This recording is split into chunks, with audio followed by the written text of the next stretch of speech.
आप सभी को वेलकम करता हूं हमारी YouTube channel glow your study पर।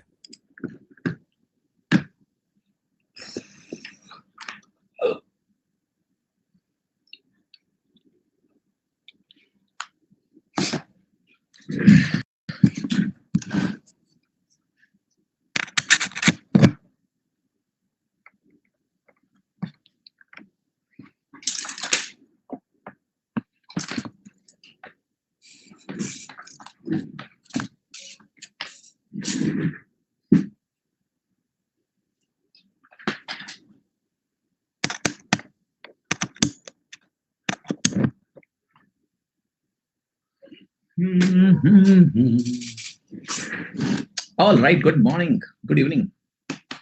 सो बहुत तेज आंधी आ रही है हमारे यहाँ गुरुग्राम में। इतनी तेज आंधी है, इतनी तेज आंधी है, बट आंधी देखने का बड़ा मन कर रहा था मेरा। आंधी देखने का असली मजा है कमरे में बंद कर लो दरवाजा, शीशा, यहाँ ग्लास हाउसेज होते हैं, सारा कुछ दिखता है बाहर, एंड देन बाहर देखो। तो मैं जहां भी रहता हूँ ना, ऐसी जगह रहता हूँ जहाँ पीछे ना खूब जंगल टाइप का हो, राइट।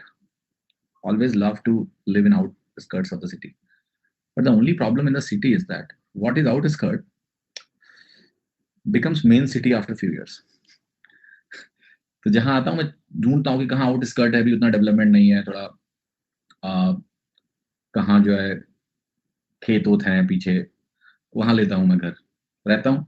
फिर वहां भी डेवलप होना शुरू हो जाता है, डेवलपमेंट चालू हो जाता है। अब जहाँ रह रहे हैं वहाँ पीछे जो है प्लॉटिंग हो गई है, घर वर बिक गए हैं, मतलब जमीनें बिक रही हैं। कुछ दिनों बाद जो है यहाँ भी शुरू हो जाएगा घर बनना, मैं यहाँ से निकल लूंगा फिर और आउटस्कर्ट ढूंढूंगा। तो ऐसे करते करते मुझे लगता है कि शहर कितना लंबा है, मैं आखिरी छोर पे चला जाऊंगा। ऐसे हमेशा आखिरी छोर पे रहता हूँ हमेशा। तो मुझे ऐसा लगता है कि मैं गांव खोजता हूँ, ग्रामीण जो वो था ना, गया नहीं मेरे अंदर से। मुझे शहर पसंद नहीं है उतना, बट शहर में रहने की एक लालच भी है क्योंकि यहाँ यार बहुत फैसिलिटी मिल जाती है। अब गांव में हमारे इंटरनेट नहीं आता है, वहाँ चाहो तो रोना आ जाता है, इंटरनेट ही नहीं आता है ना। कभी कभी क्या होता है, कहते हैं टावर में टावर ही बंद हो गया, तो मैं कहा ये क्या होता है। एक बार गया, इंटरनेट स्पीड थोड़ा किसी तरह से ठीक ठाक आ रही थी, वो एक फोन से दूसरे फोन पे कॉल लगाओ तो इंटरनेट आता है, पता नहीं क्या सिस्टम है। तो मैं छोटे भाई को अपने कॉल लगाता था, हमेशा उसका नंबर बिजी, हमेशा उसका नंबर बिजी। भैया के बच्चों को कॉल लगाओ, हमेशा नंबर बिजी। तो मुझे लगा सबका अफेयर चल रहा है, ये सबका नंबर कहाँ बिजी रहता है हमेशा। तो मैं घर गया, तब मैंने देखा अच्छा यहाँ इंटरनेट के लिए एक दूसरे को कॉल लगा के फोन रख देते हैं दूर, तब इंटरनेट आता है। फिर एक बार मैंने देखा कि फोन से नेटवर्क ही गायब हो गया। तो मैंने कहा क्या हुआ, बोले टावर ही बंद हो गया। मैंने कहा ये भी होता है क्या, टावर ही बंद हो जाता है। तो बोले हाँ डीजल खत्म हो गया होगा। मैंने कहा यार अब शहर में ही रहना पड़ेगा, और कोई चारा नहीं है। इसलिए शहर में रहना, इंटरनेट पसंद है मुझे, टेक्नोलॉजी पसंद है, तो रहना शहर में पड़ता है। But I live in the outskirt of the city, so that feeling of village is always there. Okay, चलें शुरू कर लें। आज थोड़ा अर्जुना मोड, इतना हड़बड़ी में लाने की आवश्यकता नहीं है। मजे मजे से आपने बहुत साथ दिया है, तो आज हौले हौले चलेंगे तो भी काम बन जाएगा। ठीक है, टेंशन नहीं है कोई इतना। ओके, करें आगे बढ़े। सो करंट ना होने से नेटवर्क की नहीं रहती, हाँ बड़ी समस्या है यार गाँवों में भी, है ना। तो अभी बहुत जरूरी है इंटरनेट, तो कम से कम हर जगह ठीक से पहुंचे। तो हमें यहाँ शहर में रहते हैं तो हमें ऐसी आदत लग जाती है, हमें लगता है हर जगह इंटरनेट सही होगा, बाय डिफॉल्ट हमें ये लगने लगता है ना। बट ऐसा नहीं है अभी यार, गाँव में बड़ी दिक्कत है, अभी भी इंटरनेट की बड़ी समस्याएं हैं। अर्जुना मोड, ओके कर लेते हैं हम। ओके चलो, चलो हो गई बातचीत, 5 मिनट बातचीत कर ली हमने। इसलिए लोग शहर में फंस जाते हैं, पता है, आते हैं एक बार तो, because of lot of reasons. Although यहाँ पोल्यूशन है, सब कुछ है, कनेक्टिविटी वगैरह वगैरह यहाँ अच्छी होती है, हम लोग का काम वहाँ चल ही नहीं सकता है। और पेरेंट्स मूव करने वाले नहीं, उनको बोल दो कि डिस्ट्रिक्ट जो हेडक्वार्टर है वहाँ रहने लगो, कहते हैं हम घर नहीं छोड़ेंगे, तो क्या कर लो। हाँ जी, आई थिंक 2 सवाल मैंने पहले छोड़े थे, उनको कर लेते हैं, then I will move on, आगे सवाल करेंगे। कौन कौन सवाल छोड़े थे हमने, 2 सवाल छोड़ रखे हैं मेरे ख्याल से, 70 के आसपास थे कहीं। 69 हाँ 70, ठीक है ओके। तो ये सवाल जो है 69th क्वेश्चन है, सवाल में किसी ने ट्राई किया? सवाल आसान है। The only way this question was difficult because the way I was calculating was wrong and I wanted to calculate that way so that कम से कम घर जाके कुछ ट्राई करो, कुछ नया सोचने की कोशिश करो, बट मुझे पता है किसी ने किया नहीं होगा। It was but obvious question, इतना आसान सवाल था, लेकिन फिर भी सुरेश और पारस, तो मैं इस सवाल में हर बैच में गोला कर देता हूँ, बच्चों को परेशान कर देता हूँ, फिर छोड़ देता हूँ। कर जूझो। अभी तुम्हें हंसी आएगी। अच्छा 9% यहाँ मैंने लिख दिया था, सक्सेसिव है, सक्सेसिव यूज करना है आपको। तो द ओनली थिंग जो आपको समझना है यहाँ पर कि जो 9% का डिक्रीज आप कर रहे हो 2 बार, 9% का डिक्रीज आप 2 बार कर रहे हो, और जो 441 को आपको वहीं पहुंचा देना है। बेसिकली क्या करना है आपको, आप 441 चाहते हो इतने परसेंटेज से डिक्रीज करें 2 बार सक्सेसिव, तो 441 इंटू के स्क्वायर बनेगा। 2 स्टेप का मल्टीप्लाइंग फैक्टर अगर के और के है तो 441 इंटू के स्क्वायर बनेगा। वो वैल्यू तुम कितनी चाहते हो जो यहाँ से डिक्रीज होकर मिले, और यहाँ वैल्यू हमारी है 400, और 400 को हम 2 बार अगर 9% से डिक्रीज करेंगे तो वो 91/100 का होल स्क्वायर हो जाएगा 2 बार। अब यहाँ से के जो है ना स्क्वायर रूट आसानी से आ जाएगा, बिकॉज अगर दोनों साइड स्क्वायर रूट लोगे तो ये 21 का स्क्वायर है 21 के बनेगा, और यहाँ ये बनेगा 20 इंटू 91/100 बनेगा कि नहीं बनेगा? क्लियर है कि नहीं? आपको मैं 20 से काटूंगा तो ये 5 बनेगा, ठीक है। के की वैल्यू क्या आ जाएगी? 91/105 आएगी। यस और नो? यस और नो? के की वैल्यू 91/105 हो गई। अब अगर के 91/105 है तो परसेंटेज डिक्रीज कितना हुआ है? आप कहोगे 14/105 का हुआ है। यस और नो? 14/105 का डिक्रीज हुआ है ना, तभी 91/105 हुआ। 91/105 होने का मतलब है 105 हमारा 91 हो गया, यही हुआ ना मतलब। The ratio for this decrease is 105 becoming 91, 14 का डिक्रीज। अब 14 का डिक्रीज 105 के ऊपर कितना परसेंट है ये मुझे देखना है, तो मैं 100 से गुना करूंगा। 5 से करेंगे 21, 5 से करेंगे 20, 280/21। पहाड़ा पढ़ोगे 21 का? पढ़ो, पहाड़ा पढ़ो और वैल्यू बताओ कितनी आ रही है। आप कहोगे 21 सेकंड में 21, 7 21 या 63, 7/21 यानी 1/3% आ गया answer. Is it easy? It is. वैसे भी 7 से काट लेते ना सीधे, 7 से कट रहा था यहाँ पर। 7 से कितनी बार जाओगे आप? 91 7 से कटेगा? यस, 13 7 91, और 91 7 से भी कट जाएगा। 15 7 105। ऐसा कुछ हुआ? क्लियर और नॉट? इट्स लाइक 15 बिकमिंग 13, और 15 बिकमिंग 13 इज व्हाट? 2 का डिक्रीज 15 के ऊपर, 2 का डिक्रीज 15 के ऊपर क्या होगा आपका? 200/15% होगा, जिसको मैं कह सकता हूँ 100/5 से काट दो, 40/3% हो गया। 40/3% आपकी क्या वैल्यू हो गई? 13 या 39, 1/3%। Alright, that's the answer. तो यहाँ चूंकि दोनों वैल्यू परफेक्ट स्क्वायर थी और 2 सक्सेसिव स्टेप थे, 9% अगर स्टैंडर्ड परसेंटेज नहीं भी तो कोई दिक्कत नहीं है, आप इसको 91/100 लिखो ना, and if you right 91/100 you will get the answer so easily कि आपको स्केल फैक्टर मिल जाएगा, के मिल जाएगा, मल्टीप्लायर मिल गया, मल्टीप्लायर मिल गया तो आंसर मिल गया। ठीक है, क्वेश्चन नंबर 70 देखो। 70 भी छोड़ा था क्या? कुछ था ना, इसका कॉन्सेप्ट था, थोड़ा सा देखना ध्यान से, सवाल बहुत अच्छा है। अब देखो यहाँ पर सवाल जो है ना, कह रहा है कि प्रिंसिपल से हमने 3 साल के लिए इन्वेस्ट किया है, डिफरेंस बिटवीन सिंपल इंटरेस्ट और कंपाउंड इंटरेस्ट हमें 2 साल में दिया है 15 है, सिंपल इंटरेस्ट पहले साल का 75 है, rate of interest for 3 years वो 2 4 5 के रेशियो में। तो यहाँ देखो डिफरेंस क्या है कि रेट ऑफ इंटरेस्ट हर साल अलग है। अब रेट ऑफ इंटरेस्ट अगर हर साल अलग है तो कंपाउंड इंटरेस्ट निकालने में मुझे दिक्कत नहीं है, क्योंकि अगर रेट अलग है तो सक्सेसिव यूज करके जो भी डिफरेंट डिफरेंट परसेंटेज हम निकाल लेंगे। प्रॉब्लम यहाँ रेट नहीं पता है। यहाँ कह रहा है कि जो रेट है वो 2 4 5 के रेशियो में है। एक जानकारी जो दी है वो मैं लिख रहा हूँ, 3 साल का मामला है। कह रहा है जो अंतर CISI का है वो 15 है, पहले साल का सिंपल इंटरेस्ट 75 है, तो मैं इसको 75 लिखूंगा, सिंपल इंटरेस्ट 75। एक बात मुझे बताओ कि क्या पहले साल CI और SI में कोई डिफरेंस आता है? नहीं आता है, नो डिफरेंस। अगले साल ही अंतर आता है सेकंड साइकिल में, बट प्रॉब्लम यह कि सेकंड साइकिल में जो रेट है वो यहाँ का दुगना है कि नहीं है? यहाँ 2 है तो 4 है, दुगना पक्का है, कितना है नहीं पता बट दुगना है। दुगना है तो ये सिंपल इंटरेस्ट 75 तो नहीं रहेगा, रेट दुगना होगा तो सिंपल इंटरेस्ट मेरा दुगना होगा, 160 होगा। आप कहोगे यहाँ का कंपाउंड इंटरेस्ट कितना होना चाहिए? 165 होना चाहिए। क्यों? क्योंकि 2 साल में CI और SI का अंतर 15 है, पहले साल से कोई अंतर आता नहीं है, अंतर दूसरे साल में ही आएगा। तो दूसरे साल का अगर SI मैंने 150 लिखा, क्यों लिखा? क्योंकि रेट डबल है पहले साल का, तो SI भी कितना होगा, CI कितना होगा? 165 होगा। अब एक चीज जो मैं आपको यहाँ समझाना चाहता हूँ वो बहुत ध्यान से सभी को सुनना है। आखिर में पहला वाला रेट कैसे निकालूं? What is my rate? पहला वाला रेट मेरा क्या है? How do I figure that out कि पहला वाला रेट कितना है? इसके लिए आपको एक छोटी सी चीज देखनी पड़ेगी और उसके बाद ही आप ये चीज बोल पाओगे, फिर आसान हो जाएगा बोलना। देखो, मैंने कहा मेरे पास यहाँ रेट है R% का, यहाँ रेट मैं बोल रहा हूँ मेरे पास 2R% का है, क्योंकि रेट डबल हो रहा है, ये मैं बोल रहा हूँ। ठीक है, that's how we can write. अब आपको समझना क्या है कि पहले साल का जो सिंपल इंटरेस्ट है वो R% ऑफ P है। ट्रू? यस। अब ये जो वैल्यू यहां पर आती है ये होती है P plus SI। SI is पहले साल का SI। अब दूसरे साल उस पे मुझे 2R% का क्या करना है? उसके ऊपर मुझे 2R% का इंटरेस्ट ऐड करना है। ठीक है, मेक सेंस? तो let us see what will happen. P plus SI पर अगर मैं 2R% लगाऊं तो बहुत ध्यान से देखिए क्या होने वाला है। और मैं 2R% लिखने के बजाय अगर मैं इसको ऐसे लिखूं तो ज्यादा बेहतर है। R1% लिखते हैं और 2 नहीं मानते हैं, जनरलाइज स्टेटमेंट बनाते हैं ना आपके लिए। रोहित, आज तुम्हारा बर्थडे है, पार्टी दो। कहाँ है बताओ?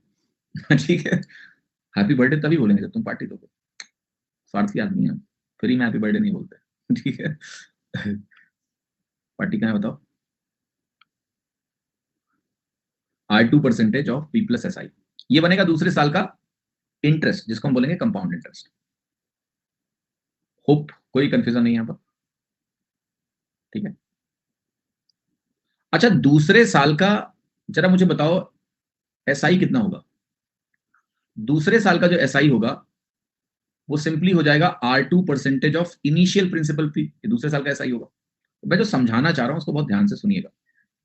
समझाना मैं ये चाह रहा हूं कि दूसरे साल का जो कंपाउंड इंटरेस्ट बना वो इतना बना P प्लस SI, और P प्लस जो SI है वो वैल्यू बनेगी R2% of P plus R2% of SI। इसका मतलब पहले समझ लो, बस बात बन जाएगी आपकी। इसका सिंपल सा मतलब ये है कि हमारा जो दूसरे साल का कंपाउंड इंटरेस्ट है ये क्या है? ये दूसरे साल का सिंपल इंटरेस्ट है। दूसरे साल का सिंपल इंटरेस्ट है प्लस जो पहले साल का SI है उस SI से R2% ज्यादा।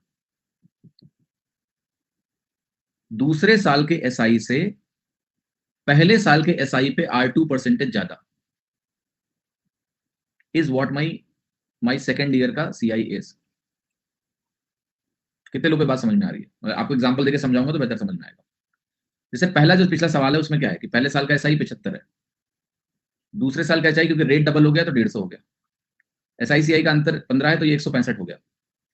अब मैं ये समझा रहा हूं कि ये मेरा दूसरे साल का SI है, इस दूसरे साल के SI पे ये चीज कितना ज्यादा है? आप करो ये चीज 15 ज्यादा है। अब ध्यान से देखना, यहीं रुक जाओ। ये जो 15 है, ये जो 15 है यहां लिखो, और ये जो पहले साल का SI है ये लिखो, ये 75 है। अब आप बताओ 75 का कितना परसेंटेज 15 होगा? आप कहोगे 20%। तो ये मुझे सेकेंड ईयर का रेट मिल गया। Are you able to relate this? फिर से रिपीट करूं? मैंने बोला कोई भी सवाल आपको ऐसा मिले तो उस सवाल में आपको एक काम करना है और बहुत सिंपल काम है, और वो सिंपल काम ये है कि आप पहले साल का SI देखो, आप दूसरे साल का SI देखो। दूसरे साल के SI से हमारा ये वैल्यू जो CI है ये 15 ज्यादा है। अब ये देखो कि ये 15 पहले साल के SI से कितना परसेंट है ग्रोथ? ये तो आप कहोगे ये ग्रोथ मेरी 20% की है, तो ये 20% यहाँ का रेट ऑफ इंटरेस्ट हो जाता है। That's it. अब मैं वापस सवाल पे आऊँ, सवाल आसान हो जाएगा आपके लिए। यहाँ होगी, आप कहोगे मैं इसको देखूंगा सीधे कि भाई ये ग्रोथ मेरी 15 की है और ये 15 की ग्रोथ इसके ऊपर 20% है, तो आप सिंपल सा ये बात बोलोगे कि दूसरे साल का इंटरेस्ट 20% है। अब देखो ये रेशियो मुझे लेना है 2:4:5 किसका? रेट ऑफ इंटरेस्ट का। तो अगर ये 4 यूनिट 20% है, 5 गुना, तो 2 यूनिट क्या होगा? 2 पंचे 10% हो जाएगा, और 5 यूनिट 25% हो जाएगा। ये कहानी होगी, this is the whole story. लिख दिया। अब क्या पूछ रहा है कि इस कंपाउंड इंटरेस्ट जो रिसीव होता है सेकंड ईयर में और थर्ड ईयर में, मुझे उसका अंतर चाहिए। ठीक है, आपको ये वैल्यू 10% मिल गई, तो प्रिंसिपल कितना हो गया? 750 हो गया। यहाँ 750 लिखिए। अब 750 लिखने के बाद यहाँ जाओ, यहाँ जाओगे 10% जोड़ोगे, ये वैल्यू आएगी 875, क्योंकि सॉरी 825, 825 में 20% जोड़ूंगा मैं। 20% इसका कितना होता है? 165 165 जोड़ोगे ये वैल्यू आएगी आपकी 990 990 का 25% निकालना है मुझे। तो 990 का 25% निकालो जरा, लिखो how much it will be. 990/4 1000/4 250 होता है, 10/4 2.5 होता है। 250 माइनस 2.5 कितना हो गया? 247.5 तो ये वैल्यू 247.5 है। यहां हो गया इसका 20%, मैंने खुद ही लिखा था 165 है। इन दोनों का अंतर चाहिए सवाल में। सो 247.5 माइनस 165 82.5 इज आंसर। कोई चैलेंज आपको नहीं आएगा इसको लिखने में। कितने लोगों को मेरी बात समझ में आई?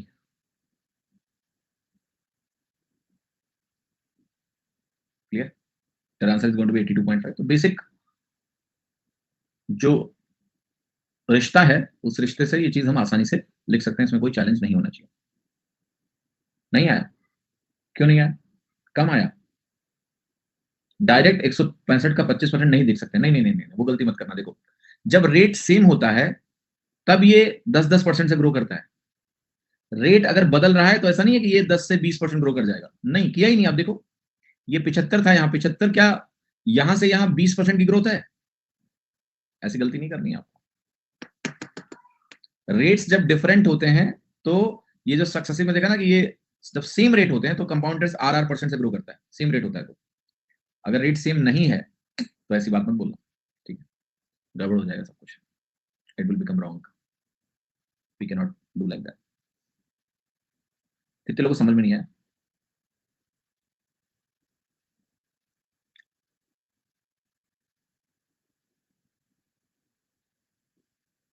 ठीक है, सवाल हो गया? ठीक है, आते हैं हम क्वेश्चन नंबर 97 पे। 97, 98, 99 और 108। 97 सवाल आपको डराने के लिए दिया गया ताकि तुम डरो। देखते हैं कौन कौन डरता है। 78,000 कैश, कितना डाउन पेमेंट और 11 equal monthly instalment of 4900 each. जरा एक बात बताओ, यहाँ कितने का लोन लिया गया? एसआई का सवाल है, ठीक है? कितना हटा दो, 1/3। तो लोन कितने का लिया गया? 2/3 ऑफ 78,000। 3 दूनी 6, 3 6 18, 26 दूना 58,000, 52,000 सॉरी, ये तुमने लोन लिया।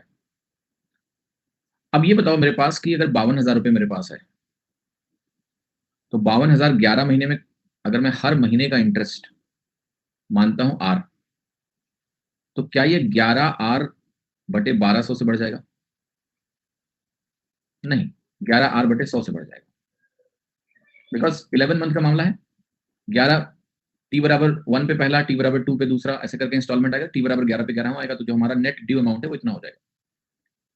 What is going to happen with the instalments? आप कहोगे मानते हैं X का इंस्टॉलमेंट है, तो जो आखिरी इंस्टॉलमेंट X का है तो ये X SI सेपरेटली लिखते हैं क्वेश्चन में भैया। CI नहीं है तो SI होगा, CI होगा तो CI सेपरेटली लिखेंगे, ठीक है? बट कुछ क्वेश्चन मिसलीडिंग होते हैं। नॉट इंस्टॉलमेंट के सवाल, इंस्टॉलमेंट के सवाल में CI होगा तो CI लिखा होगा, SI होगा तो कुछ नहीं लिखा होगा कई बार। तो ये X है हमारा 11वां इंस्टॉलमेंट, T=11 पे आपने दिया। फिर यहां पर X के साथ जो एक 10वां इंस्टॉलमेंट जो T=10 पे आपने दिया होगा, उसको 1 महीना मिला होगा, तो वो R/100 से ग्रो करेगा। ऐसे करके डॉट डॉट डॉट जाएंगे, तो जो T=1 पे आपने इंस्टॉलमेंट दिया होगा उसको 10 महीने मिले होंगे, तो वो X × 1 + 10R/100 बनेगा। अब देखो ये X कितनी बार है? 1 से लेके 11 बार तो X हो गया, तो आप लिखिए 11X प्लस, अगर मैं R/100 कॉमन ले लूं देन क्या होने वाला है? एक तो 11X निकल गया, अगर मैं R/100 और कॉमन ले लूं तो ये 1 से लेके 10 तक और जाएगा, right? Which is going to be equal to 52,000 × 1 + 11R/100, ठीक है? इसकी वैल्यू मैं लिख सकता हूं 10 × 11/2, 11X प्लस, और यहां एक X भी होगा, वो लिखना भूल गया था, RX/100 कॉमन होगा एक्चुअली, और ये बनेगा 10 × 11/100, 10 × 11/2 इज इक्वल टू 52,000 प्लस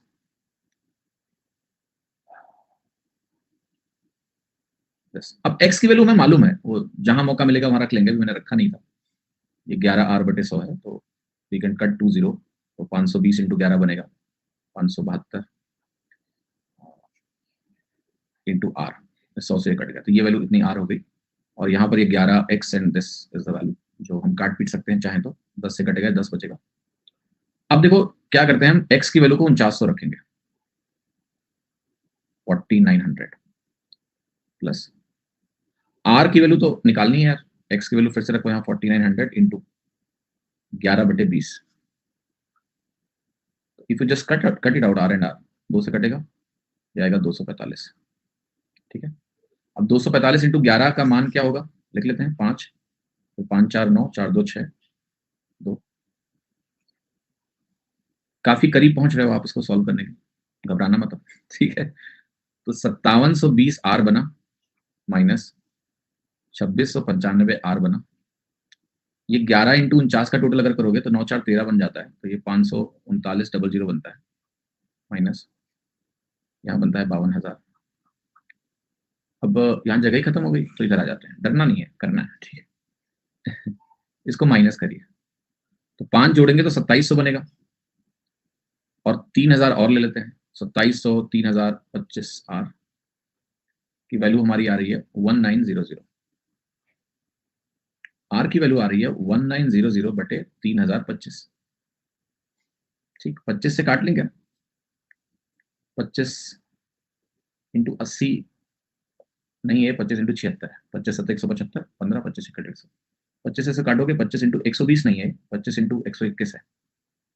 ठीक है, 25 इंटू 120 जो होता है वो होता है 3000, 25 इंटू 121 आ गया। कुछ कट नहीं रहा है इसमें, बिकॉज आर की वैल्यू जो है वो है, लेकिन आपका उत्तर आ चुका है। अगर आप थोड़ा सा भी महसूस करें तो आपका उत्तर शायद आ चुका है, जो कि किसी से मैच नहीं कर रहा है, बस प्रॉब्लम ये है। तो रेट ऑफ इंटरेस्ट यहाँ पर आपका आएगा 12R, क्योंकि अगर आप पूरे साल का इंटरेस्ट निकालेंगे तो ये 12R आएगा, और 12R की वैल्यू आएगी 76 इंटू 121 इंटू 12।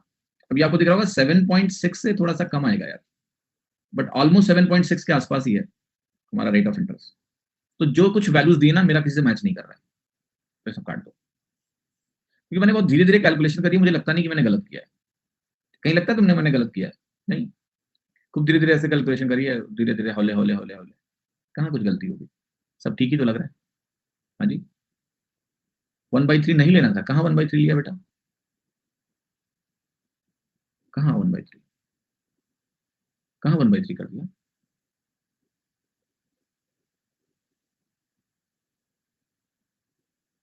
अरे बेटा सही तो किया यार, 33 1/3% कैश डाउन पेमेंट है, तो 2/3 लिखा ना मैंने, 1/3 छोड़ा ना मैंने, जबरदस्ती कमी ना निकालो। अब ये तरीका है 11 इक्वल इंस्टॉलमेंट का, जो कि डेफिनेटली कॉम्प्लेक्स है, और इसमें अपना समय जाया ना करें। ठीक है, हम कहो तो फॉर्मूला बना दें, फॉर्मूला बनाने में मुझे कोई दिक्कत नहीं है, it doesn't take any time, I will create a formula. ठीक है, जिसमें आप मेहनत तो तब भी करनी पड़ेगी आपको, ऐसा नहीं कि मेहनत नहीं है, मेहनत है।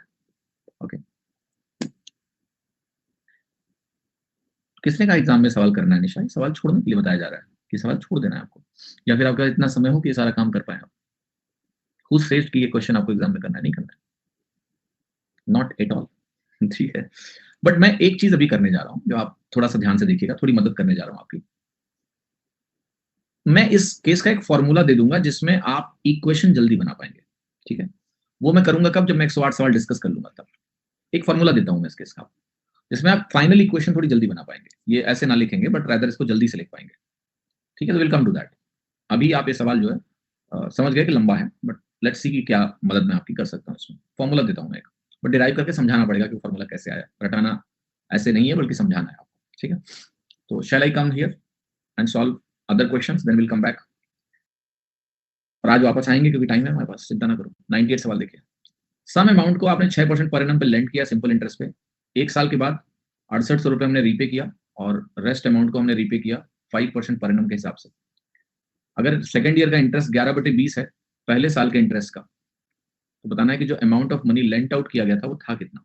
आसान सवाल है, बस थोड़ा सा इसमें कुछ इंटरेस्ट का रिलेशनशिप जो है वो देखना है। तो 6% सिंपल इंटरेस्ट पे आपने कोई अमाउंट लेंट किया, पहले साल के अंत में आप करो कि हमने 6800 रुपए का रीपेमेंट कर दिया है। ये थोड़ा डिफरेंट सवाल है क्योंकि रेट भी चेंज हो रहा है और बाकी अमाउंट पे आप करो हम 5% ही लगाएंगे, राइट। तो यहाँ पर आपने 6800 रुपए रीपे कर दिया, तो एक तरह से आपका पैसा इतना बचा x minus 6800। That's what the whole story is. अब कह रहा है दूसरे साल का जो मेरा इंटरेस्ट आएगा वो क्या आएगा, आप बता सकते हो मुझे? वो x माइनस 6800/20 आएगा, क्योंकि 1/20 इंटरेस्ट है। यहां पर इंटरेस्ट आपका कितना आया था? 6x/100 का इंटरेस्ट था। अब आप सिंपल सा बोल रहे हो कि दूसरे साल का इंटरेस्ट पहले साल के इंटरेस्ट का 11/20 है, तो मैं कहूंगा ये वैल्यू मेरा 11/20 इंटू 6x/100 है। इसको चुपचाप वैल्यू मान के लगाओ, x मान के लगाओ, 20 से 20 कटेगा और यहां से आपकी वैल्यू सॉल्व होगी 100 है। इसको आप चाहो तो फर्दर सिंप्लीफाई कर लो इफ यू वांट, तो काट सकते, नहीं करना मत करो, कोई दिक्कत नहीं। आपको यहाँ पर बनेगा 100x माइनस 68,000 और ये वैल्यू होगी आपकी 66x। यहाँ से मिलेगा 34x इज इक्वल टू 68,000। ठीक है, x की वैल्यू कितनी आ रही है? 2000।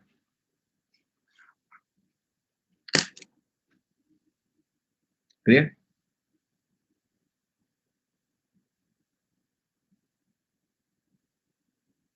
और 2000 तो कहीं ऑप्शन में नहीं दिया होगा, देन व्हाट?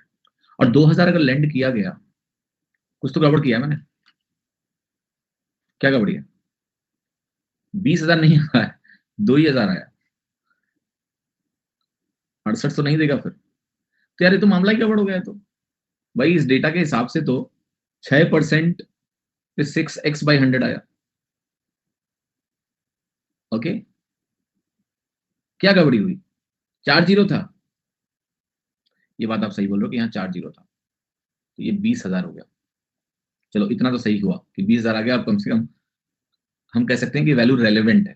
ठीक है, अब इसमें आपको कोई गड़बड़ी नजर आ रही है क्या? इस पर्टिकुलर केस में एनी मिस्टेक आपको नजर आ रही है? नहीं, क्योंकि x हमने लिया, x लेके हमने 6% पे 6x/100 का इंटरेस्ट लगाया, ये पहले साल का इंटरेस्ट हो गया। फिर हमने 6800 रुपए रीपेमेंट किया, तो x माइनस 6800 का डी अमाउंट बचा।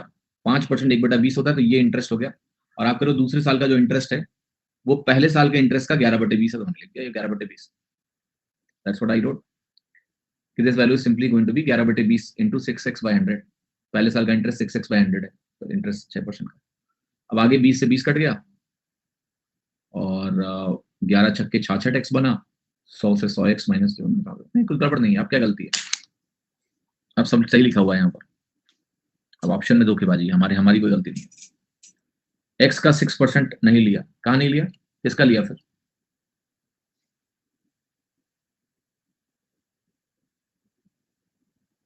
सही तो क्या क्या नहीं लिया?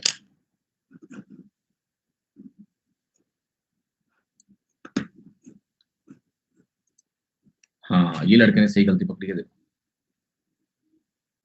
अच्छा सोचा तुमने बेटा, बाकी लोग तो मेरी बात मान के बैठे हैं। ये कह रहा है कि इंटरेस्ट क्यों नहीं जोड़ा इसमें, सही बोल रहे हो, इंटरेस्ट जोड़ो ना, इंटरेस्ट भी तो जोड़ना पड़ेगा, ऐसे कैसे काम चलेगा?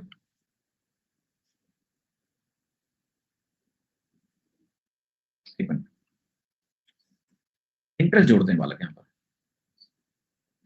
तो ये x में 6x/100 जुड़ेगा, तो ये 106x/100 बनेगा।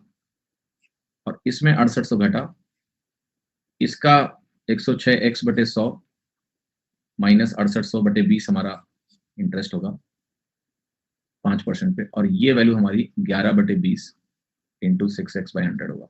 सही बोल रहा है लड़का, बिल्कुल। This is the whole story. अब ये वैल्यू बनेगी 106x माइनस 68 के आगे 4 जीरो, ये 100 इस 100 से कट जाएगा और ये वैल्यू होगी 66x। यहाँ आया 40x इज इक्वल टू 68 के आगे 1 2 3 4 जीरो। x की वैल्यू कितनी आई? 17 के आगे 1 2 3 जीरो। आंसर ये है, बिल्कुल सही, बिल्कुल सही बात आपने बताई हमें। ठीक है, क्लियर है कि नहीं? यस, बोलो हाँ, समझ में आया।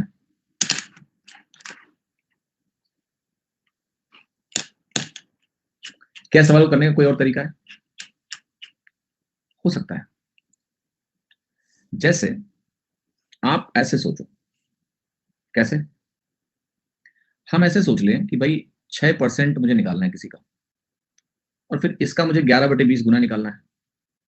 तो मेरी इच्छा क्या है कि ये 20 टाइप का हो कुछ, बट किसी का 6% अगर 20 बनेगा तो मुझे डिवाइड करने में दिक्कत होगी।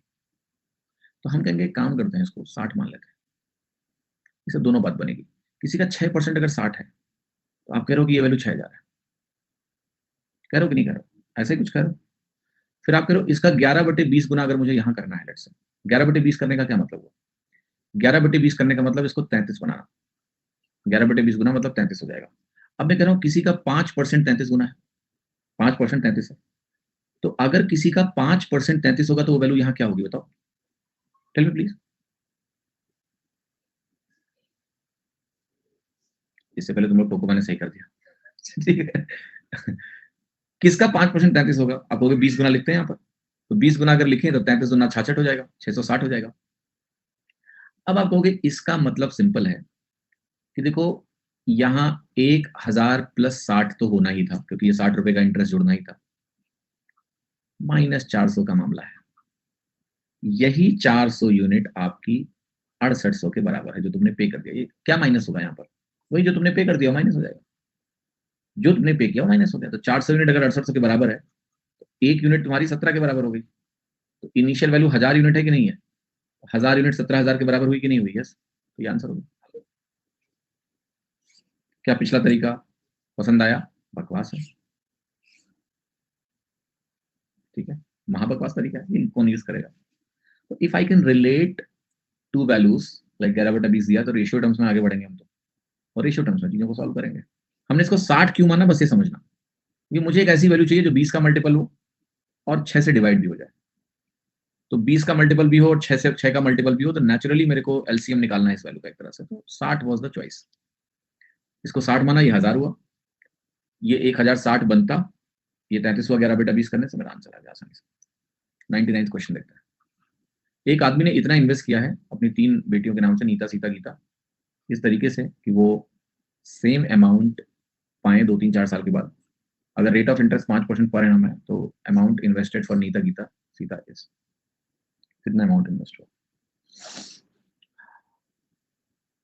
2, 3, 4 साल में सेम अमाउंट हो जाएगा, 5% पर एनम है। तो आप करो, एक पर मुझे 2 साल में 10% मिल जाएगा, दूसरे पे मुझे 3 साल में 15% मिल जाएगा, और तीसरे पे मुझे 4 साल में 20% मिल जाएगा।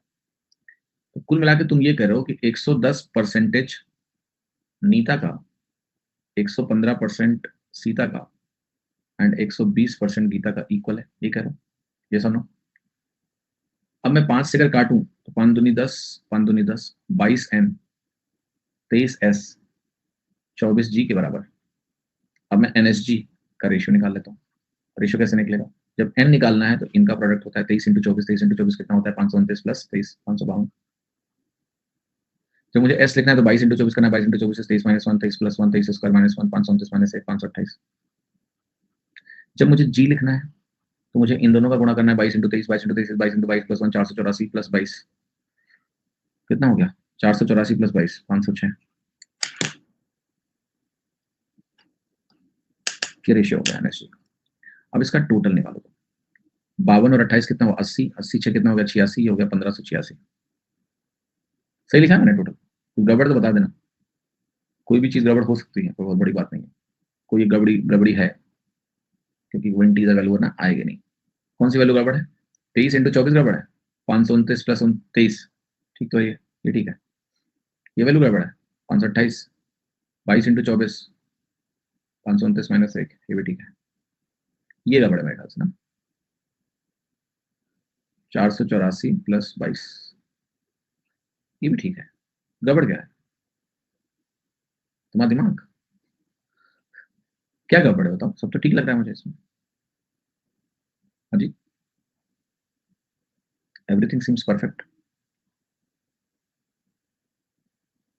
टोटल कर लिया हमने, टोटल भी सही है, 1586 आ रहा है टोटल। अब ये जो 1586 का टोटल है वो किसके बराबर है? 3965 के बराबर है। ओके, यस और नो? यस। जरा इसको काटिए। आप कहोगे 15 से काटेंगे सर, 2 बार जाएंगे तो 3172 आ जाएगा। 3172 इसमें से माइनस कर लो आप, ठीक है। 93 793 और ये 793 का आधा है, तो 2.5 गुना हो गया। 1586 आधा गुना और चला जाएगा, 793 का आधा है, 2.5 टाइम्स। अब सारी वैल्यू को मुझे 2.5 टाइम्स कर देना है, 2.5 गुना। 2.5 गुना का मतलब है जितना है ये लिखा हुआ, इसका 1/4 उसमें जोड़ देना है, या 2 गुना करके 1/4 जोड़ देना है। आप कहोगे 2 गुना करना है और आधा जोड़ देना है, लाइक दैट, या 5/2 गुना करना है, ऐसा बोल सकते हैं। क्लियर? तो 552 में 552 का आधा कितना होगा? ठीक है, आप कहोगे 276, तो इसका डबल कर लो, 1104 में 276 जोड़ दो। 1104 में अगर 276 जोड़ोगे 1380 बनेगा, एक वैल्यू मैच की कम से कम। दूसरा 528 का मुझे 2.5 गुना करना है, तो ये होगा आपका सिंपली 264। 1056 में 264 जोड़ देना है मुझे। ठीक है, तो ये हो गया आपका 1320, ये भी मैच कर गया। अब तीनों का टोटल मुझे 3965 चाहिए था। 80 20 100 हो गया, 27 और 12 39 मैच कर रहा है, ये ऑप्शन हो गया। ठीक है, टोटल 3965 आ रहा है, तीनों निकालेंगे क्यों, दो निकाल लेंगे, काम बन जाएगा। ठीक है, क्लियर? आप ये भी कर सकते हैं कि इन दोनों में 24 का अंतर है ना, 24 इंटू 2.5 कितना होता है? 24 दूना 48 और 12 60, तो इन दोनों में 60 का अंतर होगा। देखो 60 का अंतर है। इन दोनों में कितना अंतर है? आपको 22 का अंतर है।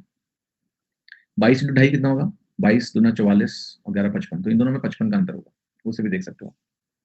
क्वेश्चन नंबर 100 देखिए। पिताजी ने डिवाइड किया अपनी प्रॉपर्टी दो लड़कों के बीच में, ए और बी। ए इन्वेस्ट करता है कंपाउंड इंटरेस्ट 8% पर एनम पे, बी इन्वेस्ट करता है 10% पर एनम सिंपल इंटरेस्ट पे। 2 साल के अंत में जो इंटरेस्ट बी रिसीव करता है वो 1336 रुपए ज्यादा है ए की तुलना में। आपको बताना है ए का शेयर पिताजी की प्रॉपर्टी में कितना है।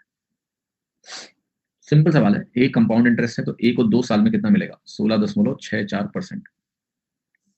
बी 10% पे इन्वेस्ट कर रहा है सिंपल इंटरेस्ट पे, तो उसको 20% मिलेगा।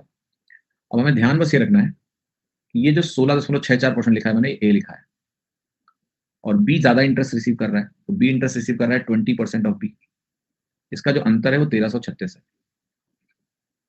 और एक चीज और देखो, ए प्लस बी की जो वैल्यू है वो हमारी 25,000 है।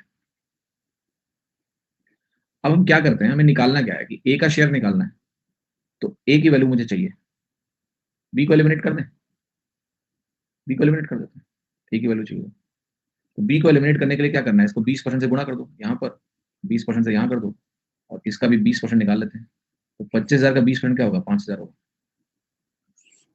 अब इसको घटा देंगे, इसमें से ही घटा दो, ये कट जाएगा, 20 में से 16 जुड़ेगा, तो 36.64% आ गया ए का। और ये वैल्यू होगी 5,000 में 1336 हम घटाने जा रहे हैं, तो ये बनेगा आपका 64 3664। 64 से मुझे मिल गया 1400 और फिर 3600। अरे हमें तो लगा था कुछ ज्यादा मेहनत करनी है, ये देखो कट गया सीधे। ये 100 गुना है, परसेंटेज है, तो 2 जीरो और लगा दो, खत्म हो गया सवाल। ठीक है, क्वेश्चन नंबर 101 देखिए। 3,75,000 रुपए को 4,21,018 8% compound interest being compounded semi annually in a certain time period, if the same amount is invested at the same rate and time, the simple interest is 8% है। टाइम निकाल लो, क्योंकि उसी को सिंपल इंटरेस्ट पे जानना है, समय चाहिए मुझको, समय बहुत बलवान होता है, समय चाहिए। निकालो जरा। आप कहोगे 375 से 25 और 21, 25 और 21 कितना होगा? 46। 46 को देख के महसूस करो कितना परसेंट होगा, बोलो। 8% है, तो 46 का मामला अगर है यहाँ पर, और ये 37 है, तो आप कहोगे 37 है और 46 है, तो 10% से तो ऊपर मामला है। 15% के आसपास कहोगे, 15 भी पूरा नहीं है, 10 के ऊपर का मामला है। 46/375 अगर है, तो आप कहोगे 37.5, और अगर 5 जोड़ते हैं तो 18 जोड़ के बहुत आगे निकल जाएगा। It's not like that, it's like 46 का मतलब वही 4% 3 बार बनेगा, इससे ज्यादा कुछ नहीं है। कहानी 1.5 साल की कहानी है, 12% के आसपास बोल सकते हैं, बिकॉज 2 बार अगर जाओगे तो 7.5 हो जाएगा, तो 37 44 45 पहुंच गया लगभग। तो इट्स लाइक लिटिल ओवर 12%। 12% के ऊपर की कहानी है, तो 4% 3 बार हुआ, 3 टाइम्स। हाफ ईयर लिए तो 1.5 साल हो गया बस, 1.5 ईयर। ठीक है, कितने लोग मेरी बात नहीं मान रहे हैं कि 1.5 साल कैसे हुआ? अरे मैं कह रहा हूँ ये कितना है यार, 12% थोड़ा ज्यादा है, थोड़ा करीब जाके देखो ना। 10% है 37.5, 2% इसका बनेगा 7.5, डबल ऑफ दिस, जोड़ दो, 44 45 के आसपास आया ना, तो 12 से लिटिल ओवर हो गया, 12 प्लस, तो वो 4 3 बार हुआ और क्या, 4 बार थोड़ी ना हुआ। बट अगर आपको एग्जैक्ट कैलकुलेशन में इंटरेस्ट है तो आपको ऐसे जाना पड़ेगा, उसमें मदद करूंगा मैं तुम्हारी। उसमें मदद आपकी ऐसे होगी कि ऐसे लिखो, फिर मैं कहूंगा मैं जब भी इसको देखता हूं तो मेरा मन मचल जाता है और मैं इसको 3/8 लिख देता हूं। फिर मैं इधर 1 बनाऊंगा, इधर 8/3 कर दूंगा। अभी दशमलव पशमलव की चिंता ही नहीं करो, डिवाइड करो इसको 3 से। 14 3 42, 3 6 18, 3 8 24 बन गया ये। इसको गुणा करो जरा, 8 28 64 बना सीधे, 64 लिखा। 8 6 48 बना, 48 लिखो सीधे, क्योंकि यहाँ जीरो के साथ है ना। और 14 8 112 बना, लिख लो। तो ये क्या बन रहा है बेसिकली 112 दशमलव, अगर मैं इधर 100 लिखूं, क्योंकि ये सेम ऑर्डर की चीजें हैं, तो अगर यहाँ 100 होगी तो 100 से ज्यादा 112.4864 बन रहा है। अब ये दिख रहा है मुझे कि ये 12.4864% बढ़ा है। अब मत बोलना कि ये 4% नहीं है, थप्पड़ भेजूंगा इधर से। अब मत बोलना, इतनी मेहनत करवा ली तुमने, जो सीधे दिख रहा था उसके लिए। 4% 3 बार कैलकुलेट कर लो, परसेंटेज पढ़ाया तुमको। 4 3 12, फिर 3a² बनता है, 4 चौक 16 3 48, फिर 4 का क्यूब बनता है, 4 का क्यूब 64 होता है, यहाँ 64। ये देखो यही होता है 4% का 3 बार। तो ये 4% हमारा रेट ऑफ इंटरेस्ट तो दिया ही हुआ था, उससे 3 बार जाने से ऐसा मिल जाएगा। तो यहाँ 3 साइकिल्स हैं और पर साइकिल कितनी है, 6 महीने की है, क्योंकि हाफ ईयरली हो रहा है तो 1.5 साल का मामला हो गया। अब अगर 1.5 साल का मामला हो गया तो आप कहोगे कि भैया 4% का रेट, 3 साइकिल, तो 12% मुझे निकालना है किसका, 375,000 का। आप कहोगे सर हम तो इसको 3/8 ही देखते हैं। तो मैं कहूंगा ठीक है, मुझे भी कोई तकलीफ नहीं। 8 से काटो 1.5 बनेगा, 1.5 इंटू 3 4.5 बनेगा। जहां तुम्हें 4 5 से आंसर शुरू होता हुआ दिखे वही सही है। 3,75,000 जो है उसको 3/8 लिख के निकाल लो। आपको डिजिट चाहिए, 4 5 मिल गया, आंसर हो गया अभी। अब अगर जो शकील हो गए उनके लिए ऐसा करूंगा मैं कहूंगा इसको ऐसे लिखो, 37.5% ऑफ, इसको 37.5 बनाओ। उसके बाद क्या 3 जीरो है, तो यहाँ 12,000 लिखो, 1 20 बन जाएगा एक्चुअली, और बिकॉज यहाँ 4 जीरो बच जाएगा, 37.5 इधर ले जाऊंगा। तो यहाँ आप 3/8 इंटू ये निकाल दो, 1,20,000, 15,000, 15,000 इंटू 3 कितना हो गया, 45,000। आंसर क्या हो गया, भी इज द राइट आंसर। 102 सवाल। एक आदमी उधार लेता है 30,800 रुपया, 10% पर annum के 3 साल के लिए, इंटरेस्ट कंपाउंडेड एनुअली।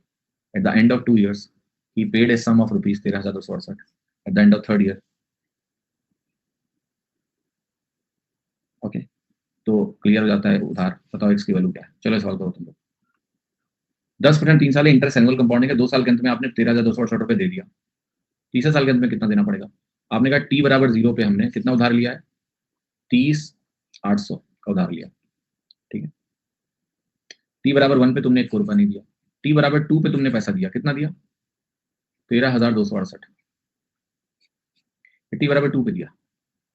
तीसरे साल के अंत में तुम x रुपया पे कर रहे हो, t बराबर 3 पे। हमें बताना है वो कितना है। अच्छा सवाल है, काफी बेहतरीन सवाल है। हाँ जी, एक काम करते हैं, क्योंकि इसको 10% बढ़ाएंगे तो दशमलव में वैल्यू आएगी। बात तो हिसाब किताब यही करना अच्छी बात है, और 10% बढ़ाते ही दशमलव हो जाएगा, दशमलव से बचते हैं। इस वैल्यू को यहाँ ले आओ पहले 2 साल बाद, तो आपको 21% से बढ़ेगा 10% से। 21% इसका क्या होगा, 21 को 308 से गुणा करना है, 2 जीरो कट जाएगा, करो 6300 और 168, 6468 बना। तो इसमें 6468 जुड़ जाएगा, 30,800 में 6468 जोड़ो जरा, कितना बनेगा बताओ। 64 8 4 12, 7268 लिख रहा हूँ मैं, 3 72 68 हो गया यहाँ पर ड्यू अमाउंट। यहाँ पर अगर उसको देना होता पैसा बाकी तो कितना देना पड़ता, हटा लेते हैं। 37 में 13 गया, 24,000। पर देना यहाँ है नहीं, देना यहाँ है, 10% बढ़ा लो उसको, 24 2 6 4। ये बहुत ही क्लासिकल क्वेश्चन है, जो कॉन्सेप्ट है टाइम वैल्यू ऑफ मनी का, उसके हिसाब से taking this value here would have given me my answer, but with 2 challenges। एक तो मुझे यहाँ पर 33.1% निकालना पड़ता, वो थोड़ा कॉम्प्लेक्स होता मेरे लिए। देन मुझे इस वैल्यू को यहाँ निकालते ही दशमलव में वैल्यू आती, वो वैल्यू भी दशमलव आती 33.1। जब डिफरेंस निकालते तो आंसर यही आता। तो हमने कहा कि क्यों ना मुझे यहाँ वैल्यू पता है, मैं यहीं पर इसको निकाल लूं और अंतर निकाल लूं। इससे मुझे पता लगा कि 24,000 रुपए यहां पर देके भी उधार खत्म किया जा सकता था, और आपने यहां दिया नहीं इसको। दिया यहाँ है तो तुम्हें 10% डाल देना पड़ेगा, खत्म हो गया। सी ऑप्शन बहुत ही बेहतरीन सवाल है, इसको रिवीजन में या अपनी नोटबुक में जरूर लिख के रखें, क्योंकि यहाँ पर हम इक्विवेलेंस बीच में कर रहे हैं और बीच में इक्विवेलेंस करके हमारी कैलकुलेशन में बहुत फायदा होगा। ठीक है, सवाल नंबर 103 देखिए। एक सम हमने लिया है 15,000 रुपए का, वो हमने लेंड किया 16% पर एनम कंपाउंड इंटरेस्ट पे। आपको बताना है what is the difference between the compound interest for second year and the third year. दूसरे साल और तीसरे साल के कंपाउंड इंटरेस्ट का अंतर चाहिए हमें। तो हमने कहा ये हमारा 15,000 रुपए है, इस 15,000 रुपए का 16% निकालते हैं। 16 इंटू 15 कितना होता है? 240। यस, तो ये वैल्यू आपकी हो गई सिंपली 2400। जब ये 2400 हो जाएगी तो ये वैल्यू उसके ऊपर 16% लगाएंगे, तो हम करेंगे 16 इंटू 24 तो 384 बना। ये वैल्यू कितनी होगी? 2784। अब हमें ये पता है कि ये सीआई तीसरे साल का जो होगा वो दूसरे साल से कितना ज्यादा होगा? 16% ज्यादा होगा। इसका 16% ही मेरा आंसर है, तो मेरा आंसर है 16% ऑफ। ये सवाल कर चुके हैं क्या? ऐसा क्यों लग रहा है मुझे कि सवाल हो चुका है? इसकी कैलकुलेशन से लग रहा है मुझे सवाल याद नहीं होते हैं, बट इसकी कैलकुलेशन याद आ रही कि इसको हमने शायद ऐसे कैलकुलेट किया हुआ है। ठीक है, ओके। तो 16 इंटू 28 कितना होगा? 22 प्लस 6 क्या था ना, 22 माइनस 6, 22 स्क्वायर 484 माइनस 36। और 484 में से हम 36 घटाएंगे तो 448 आता है, और 448 में 2.56 माइनस हो जाता है, तो 445.44। कोई नहीं, चलो कैलकुलेशन प्रैक्टिस दोबारा होगी, बेटे सवाल कर चुके हैं। 103 क्वेश्चन रिपीटेड है, एक बार लिख लेता है, क्वेश्चन 103 रिपीटेड। ठीक है, क्वेश्चन नंबर 104 देखिए। एक 12,000 रुपए का सम है, वो इतना बन जाता है 3 सालों में, certain rate of percent per annum, interest compounded annually, what will amount to the same sum in 2 years at the same rate of compound interest. 12,000 इतना हो जाएगा 3 साल में, एनुअल कंपाउंडिंग करेंगे तो 12,000 यहाँ लिखा आपने, और ये वैल्यू हमारी कितनी हो गई? 20,736। अब देखो इस वैल्यू को आप काट पीट मचा सकते हो, बिकॉज तो रेशियो ही बनेगा कोई ना कोई fixed. We can think in terms of percentage also. आपको 8,000 समथिंग का ग्रोथ है, 8,000 कितना परसेंट होगा लगभग 12,000 का? 2/3, लुक्स लाइक 60% के आसपास है ना, 66% से थोड़ा ज्यादा, बट 20-20 पे तो 70 जाता है, तो 20 का मामला भी नहीं है। मामला कितने का है? हाँ जी, क्या 20% है? पक्का? अगर मैं कहूं यहाँ पर कितना इंटरेस्ट है, 8,736 है, तो ये 20% ही है। क्यों? आप कहोगे 12 सत्ते 84, 7 12 देख लो ना, 12 सत्ते 84, 3 12 दूना 24, 12 अट्ठे 96, 72.8% एग्जैक्ट आया परसेंटेज में 3 साल का, तो रेट 20% हो गया। अब 20% के रेट पे अगर आप 2 साल में चाहते हो तो 12,000 पे क्या करोगे आप?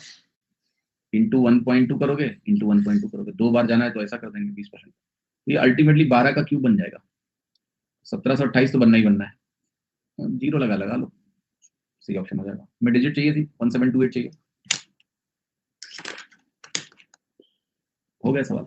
ठीक है, 105 सवाल। Difference between compound interest and simple interest on X rupees at 8% per annum for 2 years is this much. What is the value of X? 2 साल के लिए 8% के रेट पे अंतर कितना है? 19.2 है। कितना अंतर होता है? 0.64% का अंतर होता है। 8% कितना होता है? 8/64/100। इतना परसेंट का अंतर आपको 19.2 दिया हुआ है। 1% का अंतर कितना होगा? 64/192 होता है, तो ये वैल्यू आपकी कितनी होगी? 30। अब आपको पता है 100% निकालोगे, जीरो का खेल है, तो जीरो और लगा दो। प्रिंसिपल आपका कितना होगा? 3,000 हो गया। D option. 106वां सवाल।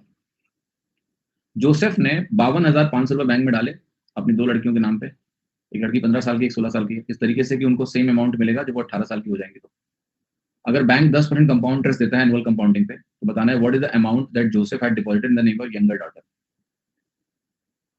तो यंगर डॉटर को ए बोलते हैं, एल्डर डॉटर को बी बोलते हैं। इसके पास है 3 साल, इसके पास है 2 साल।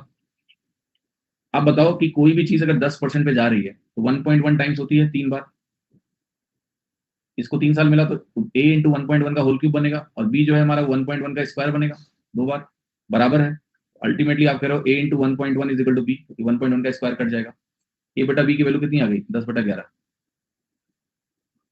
10/11 हो गया 21 यूनिट, और 21 यूनिट की वैल्यू आप कह रहे हो 52,500 है। काटते हैं इसको, 1 यूनिट 21 दूना 42, 21 पंचे 105, 25 हो गया। 1 यूनिट अगर 25 हो गया तो यंगर डॉटर को कितना मिला है? 10 यूनिट। यंगर डॉटर को 10 यूनिट मिला है तो उसको मिला है 25,000 रुपए। हाँ जी, क्लियर है? हो गया सवाल खत्म। 25,000 इज आंसर। 107वां सवाल देखिए। रवि ने इन्वेस्ट किया है अपनी सेविंग को 2 स्कीम ए और बी में, रेशियो 3:5 है 1.5 साल के लिए। स्कीम ए में इंटरेस्ट जो है 20% पर एनम है, कंपाउंडेड हाफ ईयरली, यानी पर साइकिल्स 10% हो गया। आपको पता है 1.5 साल यानी 3 साइकिल होगा 33.1%। Scheme B also offers interest at same rate, जबकि एनुअल कंपाउंडिंग है। तो आपको पता है इसमें क्या करेंगे, 20 और 10 को कंबाइन करेंगे 32% मिलेगा। टोटल अमाउंट मुझे दिया इतना from both the schemes together at maturity. How much did he invest in scheme B? अब ये 3 और 5 को ना आप 300 और 500 मान लो बस। मैंने आपको अभी दिखाया कि यहाँ 33.1% मिलेगा, बिकॉज 20% है पर साइकिल 10% बनेगा, 10% 3 बार 33.1% होना है। दूसरा एनुअल कंपाउंडिंग है तो 20 और 10 बनेगा, क्योंकि 1 साल पूरा है फिर आधा साल है तो 20 10 बनेगा 32% बनेगा। यहाँ इन दोनों को टोटल निकालेंगे हम कि कितना मिला पैसा।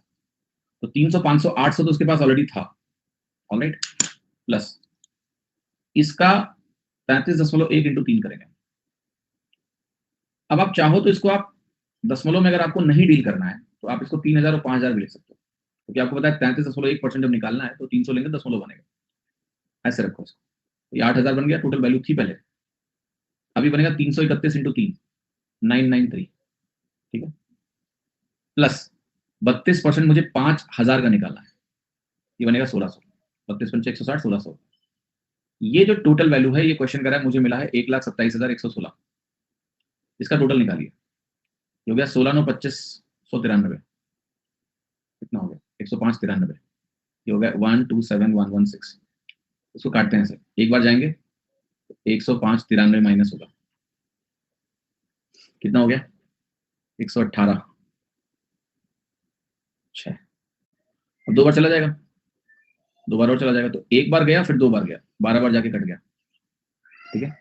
1 बार गए ऐसा लिखे, माइनस किया, 211 86 बना, इसका डबल है, तो 12 बार जाके कट गया 12 टाइम्स। अब 12 टाइम्स जाके अगर कट गया तो कह रहा है how much did he invest in scheme B? Scheme B में 5,000 का इन्वेस्ट है, 5,000 इंटू 12 कर लो बस, 5,000 इंटू 12 करेंगे तो ये वैल्यू आएगी हमारी 60,000। तो 60,000 का इन्वेस्टमेंट हो गया, आंसर हो गया सी। तो सवाल देखो, घबराएंगे वो लोग जो जिनके पास थोड़ी क्लैरिटी नहीं है। 1 मिनट में आता हूँ, जस्ट मिनट प्लीज, 1 मिनट में। क्या हो गया?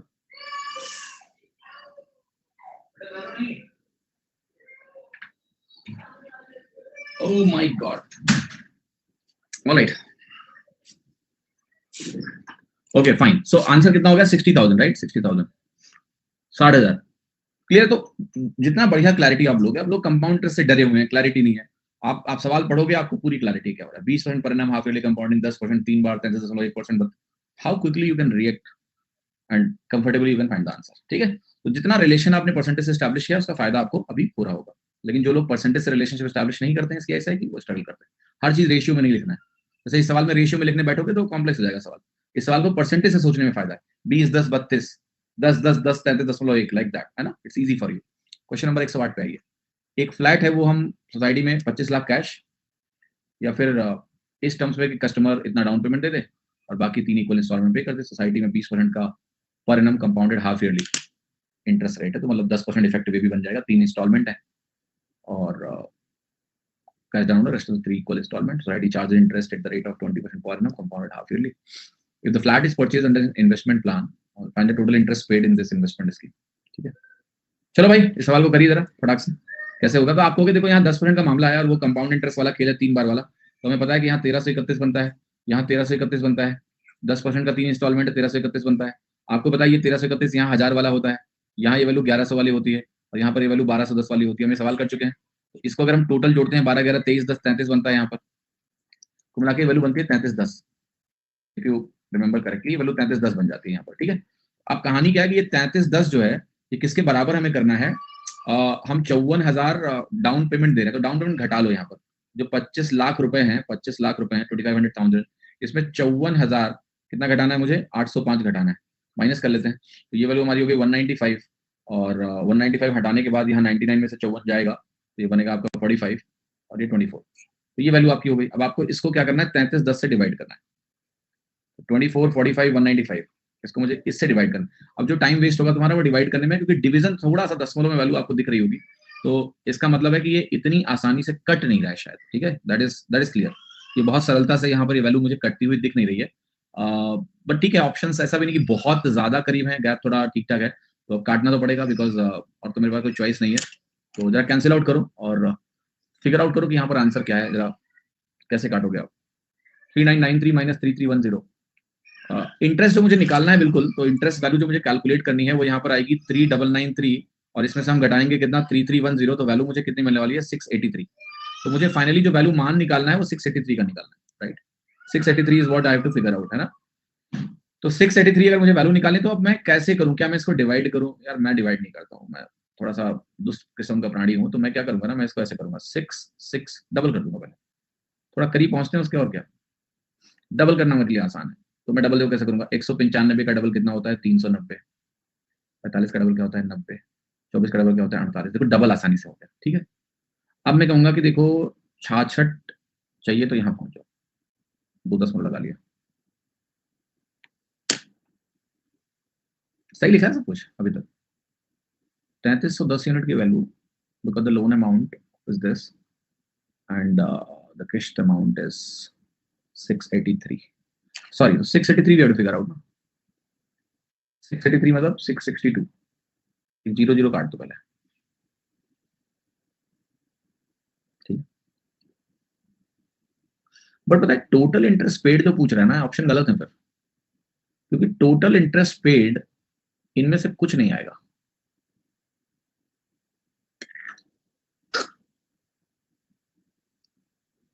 अगर इंस्टॉलमेंट पूछता, अगर इंस्टॉलमेंट पूछे तब तो इनमें से कुछ है, समझे कि नहीं,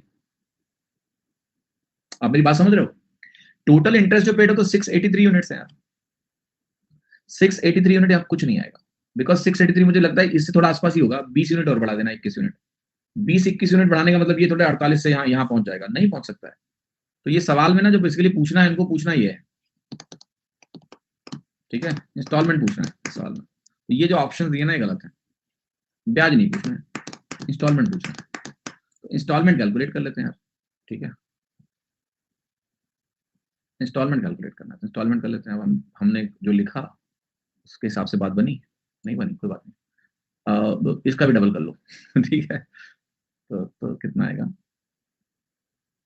1324 आ जाएगा, पर डबल पे भी बात नहीं बन रही है, डबल पे बात नहीं बन रही है, 1324 लिटिल मोर देन दिस, 96 के ऊपर आ रहा है, यहाँ ऑप्शन कोई सही नहीं है, पता है ऑप्शन गड़बड़ है, ना तो इंटरेस्ट में मैच कर रहा है कुछ भी, बिकॉज इवन मैं ये वैल्यू अगर लिख लूँ और 13 से 31 मुझे निकालना होगा, मैं इसका डबल करूँ, अगर मैं इसका डबल करूंगा ना, तो हम पहुंचेंगे कहाँ, वही मैंने दिखाया, 1324 से पहुंच जाएंगे, 62 दूना 124, 1324 पहुंचेंगे, 1324 की वैल्यू कितनी आएगी, 48 दूना 96 आ जाएगी, तो यहाँ पर वो भी सही नहीं है, ठीक है, ऑप्शन यहाँ सही नहीं है, टेंशन ना लो, भावनाएं समझ गए हम, तरीका समझ गए, ऑप्शन सही नहीं तो हमारी कोई गलती नहीं, ठीक है, इसका मैं करेक्ट करवा दूंगा ऑप्शन, क्वेश्चन 108 ऑप्शन का, ये बाकी हमने कुछ गलती नहीं करी है, everything is fine and perfect, ठीक है, चलो अब ये तो हो गया खेल खत्म इसका, ठीक है, डेटा ही सही कुछ छोड़ दो, कैलकुलेशन जो भी होगी आप कर लोगे depending on what is required, तो हमें अप्रॉक्सीमेशन ही करना है, इसमें एग्जैक्ट डिवीजन नहीं करना है, उस चक्कर में मत फंसना कि 331 से बैठ के डिवाइड करने लगे, नहीं, अप्रॉक्सीमेट करके हम पहुंच जाते हैं, हम इसका डबल करते 1324 आ जाता, फिर हम कहते हैं मुझे 7 यूनिट और जाना है, अनुमान लग जाता है वहां से कि कितना जाना है, 13 यूनिट की वैल्यू पता चल जाती है, we would have done that, ठीक है, कोई नहीं, अब आते हैं और थोड़ा सा कुछ और मेथड्स हैं, जैसे कोड मेथड, ट्री मेथड, उनको भी देख ही लो, ओके, उनकी बहुत ज्यादा यूटिलिटी नहीं, मैं फिर से रिपीट करता हूँ, कुछ पर्टिकुलर क्वेश्चंस में उनकी यूटिलिटी हो सकती है, बट वो तब हो सकती है जब आप कहते हैं ना कि थोड़ा आपको परसेंटेज से रिलेशनशिप नहीं पता है, तो you can utilize that, but otherwise not. तो पहले मैं आता हूं और हम बात करते हैं कि what is a code method, code method क्या है, code method for CI calculation.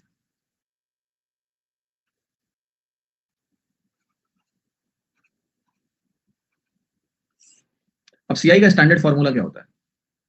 आपका जो सीआई का स्टैंडर्ड फॉर्मूला है P into one plus R by 100 की पावर एन, मैं आर बाई 100 को एक्स बोल रहा हूँ, ये होता है अमाउंट माइनस प्रिंसिपल, यही होता है ना सीआई का फॉर्मूला। अब अगर किसी तरह से ये वन प्लस एक्स की पावर एन, थोड़ा सोचें हम कुछ बात बने, तो देखिए क्या होता है ना, बाइनोमियल एक्सपेंशन होता है। नहीं, मैंने बोला एक्स खुद ही आर बाई 100 है, तो हो गया ना खेल, एक्स खुद ही आर बाई 100 है, राइट, हो गया, R% है वो। अब मैं आ रहा हूं और मैं आपसे ये पूछने की कोशिश कर रहा हूं कि how do I figure this out. तो लेट्स से हम बात करते हैं 2 साल की, एक साल में तो कुछ होता ही नहीं अंतर, आपको पता है। तो 2 साल में आप कहोगे ये वैल्यू मेरी ऐसी हो जाएगी, वन प्लस एक्स का होल स्क्वायर चाहिए होगा उसके लिए, डेफिनेटली पी इंटू चाहिए होगा, P into one plus x का होल स्क्वायर चाहिए होगा। कैसी आती वैल्यू आपकी? पी प्लस, मतलब मैं कहूंगा one plus x square, one plus ऐसे लिखते हैं 2x into P plus x square, ऐसा बनता और इंटू पी आता। अब थोड़ी देर के लिए एक चीज करो कि पी अगर हटा के और एक्स हटा के देखो तो क्या बच रहा है? 1 to 1 बच रहा है। yes. अब आप अल्टीमेटली क्या करते हैं, इसमें माइनस पी करते, तो अगर मैं माइनस पी करता तो वो एक तरह से ये पी और ये पी कट जाता, तो इट्स लाइक दैट, ये कैंसिल आउट होता, ये बचता। Will think about this, what this is, ये क्या है? ये क्या बचा? 2 और 1, ये 2 और 1 जो बचा ये मुझे कंपाउंडर्स दे देगा, क्योंकि मैंने क्या किया, अमाउंट में प्रिंसिपल घटा दिया। अब नाउ लेट्स सी कि ये 2 और 1 के साथ क्या क्या चीजें मल्टीप्लाइड है। ये जो 1 है बेसिकली ये वाला पार्ट, 2 कॉफिशिएंट है x इंटू पी का, और ये कॉफिशिएंट है एक्स स्क्वायर इंटू पी का। तो what is x into P? x is r by 100 p, that means this value is r percentage of p, right? Now what about this one? ये 1 किससे multiply हुआ है? x square से। What is the meaning of x square? x square मतलब ये जो r percentage आपने निकाल दिया है r बाई 100, उसका whole square, x r by 100 का होल स्क्वायर, यानी इस वैल्यू का मैं फिर से r% निकालू। तो बेसिकली क्या कह रहा हूं मैं कि एक वैल्यू मैंने निकाली r बाई 100 इंटू पी, मैं इस वैल्यू का फिर से r% निकालूंगा, तब जाके मुझे r by 100 square into P मिलेगा, और इनका टोटल करने से मुझे सीआई मिल जाएगा। मीनिंग क्या है? ऐसे देखो, मान लिया 2000 रुपए है मेरे पास, और मैं बोलता हूँ रेट मेरे पास 10% का है, और मुझे 2 साइकिल्स का सीआई चाहिए, और ये 10% जो रेट मैंने दिया है ये पर साइकिल है, तो कोई कंफ्यूजन नहीं, 2 कंपाउंडिंग होगी। अब आप कोड कहोगे 2 1, और 2 1 कैसे ध्यान रखना है? ऐसे ध्यान रखना है, 11 का स्क्वायर क्या होता है? 2 बार है ना, तो 11 का स्क्वायर सोचो, 11 का स्क्वायर 121 होता है। 121 में जो पहला वाला एक है वो प्रिंसिपल होता है, हटा दो, बाकी जो बचा 21 वो 2 और 1 ऐसे लिखो। अब 2 के साथ आप लिखोगे 10% प्रिंसिपल का, R% ऑफ प्रिंसिपल लिखोगे, ये वैल्यू आएगी 200। फिर अगले बार जब लिखोगे तो 200 का फिर से 10% लिखोगे, तो आप लिखोगे 20। इस 200 का 10% निकालो, तो R% ऑफ पी निकाला था, फिर से R% निकाल लिया, तो जो ओवरऑल इंटरेस्ट सीआई निकल के आएगा यहाँ पर, ये आया 400 और ये वैल्यू आई 20, ओवरऑल वैल्यू हो गई 420। ठीक है, आगे आंसर सीआई। अब मैं यही चीज आपको दिखाने जा रहा हूं कि मुझे यही काम अगर 3 साइकिल में करना हो, तो आप कहोगे मुझे 1 प्लस एक्स का होल क्यूब चाहिए, चाहिए कि नहीं चाहिए? तो 1 प्लस एक्स के क्यूब में क्या क्या कॉफिशिएंट आते हैं, अगर आपको ध्यान हो, 1, फिर आता है आपका यहाँ पर 3x cube, 3x square, sorry 1 plus 3x plus 3x cube, 3x square plus x cube, ऐसे आता है, 1331 आता है। ये 1 प्रिंसिपल वाला, इसको ड्रॉप कर दो, बचाइए, तो ये बनता 3 1, और 3 3 1 में मान लेते हैं यही r हमारा 10% पर साइकिल है, तो पर साइकिल है तो आपको पता है कि यहाँ 3 बार 3 क्यूब वाला मामला है, और प्रिंसिपल में बोल दूं कि 2000 है। आपको पहले स्टेज में क्या करना है, यहाँ पर देखो ये 1 प्रिंसिपल वाला था, तो यहाँ प्रिंसिपल लिखते, बट हम यहाँ सीधे आएंगे और हम यहाँ 10% ऑफ प्रिंसिपल लिखेंगे। 10% ऑफ प्रिंसिपल कितना होगा? 200। इसेंशियली यहाँ 1 के साथ मुझे प्रिंसिपल लिखना चाहिए, बट अगर मैं केवल सीआई में इंटरेस्टेड हूं तो इससे सीआई मिलता है, ये प्रिंसिपल होता है। अगर मैं सब जोड़ दूंगा तो मुझे अमाउंट मिलेगा। तो आप लिखने को ये भी लिख सकते हो 1331, 1 के आगे लिखो आप प्रिंसिपल, फिर ये उसका 10%, फिर ये उसका 10%, फिर ये उसका 10%। अब अगर मैं सब मल्टीप्लाई करूं, इसको 3 को 200 से मल्टीप्लाई करूं 600, 3 को 20 से मल्टीप्लाई करूं 60, 1 को 2 से मल्टीप्लाई करूं 2, तो ये 662 मेरा क्या है? सीआई है। अगर मैं इसमें 2000 भी जोड़ देता तो 2662 क्या मिलता? अमाउंट मिलता। क्लियर? अब मैं आगे जाऊंगा और मैं कहूंगा मेरे को 4 साइकिल का समझाओ। 4 साइकिल, 4 साइकिल में नेचुरली आपको पता है 1 प्लस एक्स पावर 4 के साथ खेलना है, तो 14641 कोड बनता है, 11 की पावर 4 है ये 14641। तो आपको पता है 1 तो प्रिंसिपल वाला है, सीआई कैलकुलेशन के लिए मुझे क्या चाहिए? 4641, राइट, लाइक दैट। आप कहोगे पी आपका 2000 है, रेट आपका 10% पर साइकिल है, 4 साइकिल के लिए निकालना है। आप कहोगे ये 2000 है, 10% 200, 10% 20, 10% 2, 10% 0.2, 200 इंटू 4 करोगे 800, 200 इंटू 6 करोगे 120, 4 इंटू 2 करोगे 8, 2 0.2 इंटू 1 करोगे तो 0.2, 928 दशमलव 2, ये सीआई है, इसको भी जोड़ दो, अमाउंट आ गया, right? Are you able to understand how it is happening? Okay, yes. तो the code, if you remember, like 2 years का कोड क्या होगा? 11 का स्क्वायर 121, 121 में ये प्रिंसिपल है, इसको ड्रॉप कर देना है, 21 देखना है। 3 साल का कोड हो गया 1331, ये प्रिंसिपल है, 11 की पावर 3। 4 साल का कोड है 11 की पावर 4, जो कि होता है 14641, इसमें 1 ड्रॉप करना है, प्रिंसिपल है। 5 साल का कोड क्या होगा? 11 की पावर 5, गलत हो जाओगे। 11 की पावर 5 नहीं होता है, 11 की पावर 5 साल का कोड नहीं होता है। तो यहां पर आपको बाइनोमियल ट्री समझना पड़ेगा। तो कैसे चलता है बाइनोमियल ट्री? 1 1 1 1 1 1 2 1 1 3 3 1 1 4 6 4 1। यहां तक तो 11 की पावर से वैल्यू लिखी जा सकती है। इसके आगे क्या पंगा होता है मैं बताता हूं। ये 4 1 5 बना, 6 4 10 बना, 6 4 10 बना, 4 1 5 बना, और लास्ट में 1 बना। अब देखो है क्या, यहां जो कॉफिशिएंट आएंगे ना, वो कॉफिशिएंट आपके ये हैं। 5 साल में जो कॉफिशिएंट आएंगे वो ये आएंगे। क्या कॉफिशिएंट आएगा? 1 5 10 10 5 1, ये कॉफिशिएंट आएगा, एक प्रिंसिपल वाला है। यहां से भी मैं 11 की पावर 5 लिख सकता हूं, बट ये जब 10 आया ना, तो इसका कैरी मुझे इधर ट्रांसफर करना पड़ेगा। यहां कोई कैरी नहीं बन रहा था, तो वो परफेक्टली कॉफिशिएंट 11 की पावर 4, 11 की पावर 3, 11 की पावर 2 से मिल रहे थे। यहां एक कैरी ओवर बनेगा। अगर मैं इसको 11 की पावर 5 की वैल्यू लिखना चाहूं तो देखो मामला क्या बनेगा। ये 1 5 ठीक है, ये जो 10 आया, 10 में एक कैरी है, उधर जाएगा, 11 बनेगा। 11 इसमें एक कैरी ओवर है, वो उधर जाएगा। दैट इज अ प्रॉब्लम, ठीक है? तो नंबर ऑफ डिजिट्स जो आएंगी आपको यहाँ शो होंगी 11 की पावर 5, उससे आपके कॉफिशिएंट नहीं मिलेंगे। प्रॉब्लम ये है, यहाँ से 11 की पावर 5 की वैल्यू मैं लिख सकता हूँ, बट वो 10 को फिर मुझे इधर कैरी ओवर देना पड़ेगा, 1 को मुझे इधर देना पड़ेगा, तो ये 0 51 बनेगा, यहाँ आपका 11 बनेगा, 1 रहेगा, यहाँ 6 आ जाएगा। तो वो कॉफिशिएंट वहां से देखने में मिसलीड हो जाओगे आप, इसलिए कॉफिशिएंट 1 5 10 10 5 1 बोलते हैं। इसकी जरूरत आपको एक जगह और पड़ेगी। परमुटेशन कॉम्बिनेशन जब पढ़ते हैं, ये वैल्यू हमारी 5C1 की वैल्यू है, ये वैल्यू हमारी 5C2 की वैल्यू है, ये वैल्यू हमारी 5C3 की वैल्यू है। एक्चुअल में ये बाइनोमियल एक्सपेंशन है। ये वैल्यू हमारी 5C4 की वैल्यू है, ये हमारी 5C0 की वैल्यू है, ये वैल्यू हमारी 5C5 की वैल्यू है, ये हमारा 4C0 है, ये हमारा 4C1 है। अभी जब आप परमुटेशन पढ़ोगे, जब पढ़ाऊंगा तब इसमें सब बताऊंगा मैं। तब 4C2 लिखना चाहिए, 4C2 है, 4C1, 4C3 है, 4C4 है। खैर, anyway, you need not to go that deeper. If you want to remember 5 साल का code, then this is the code.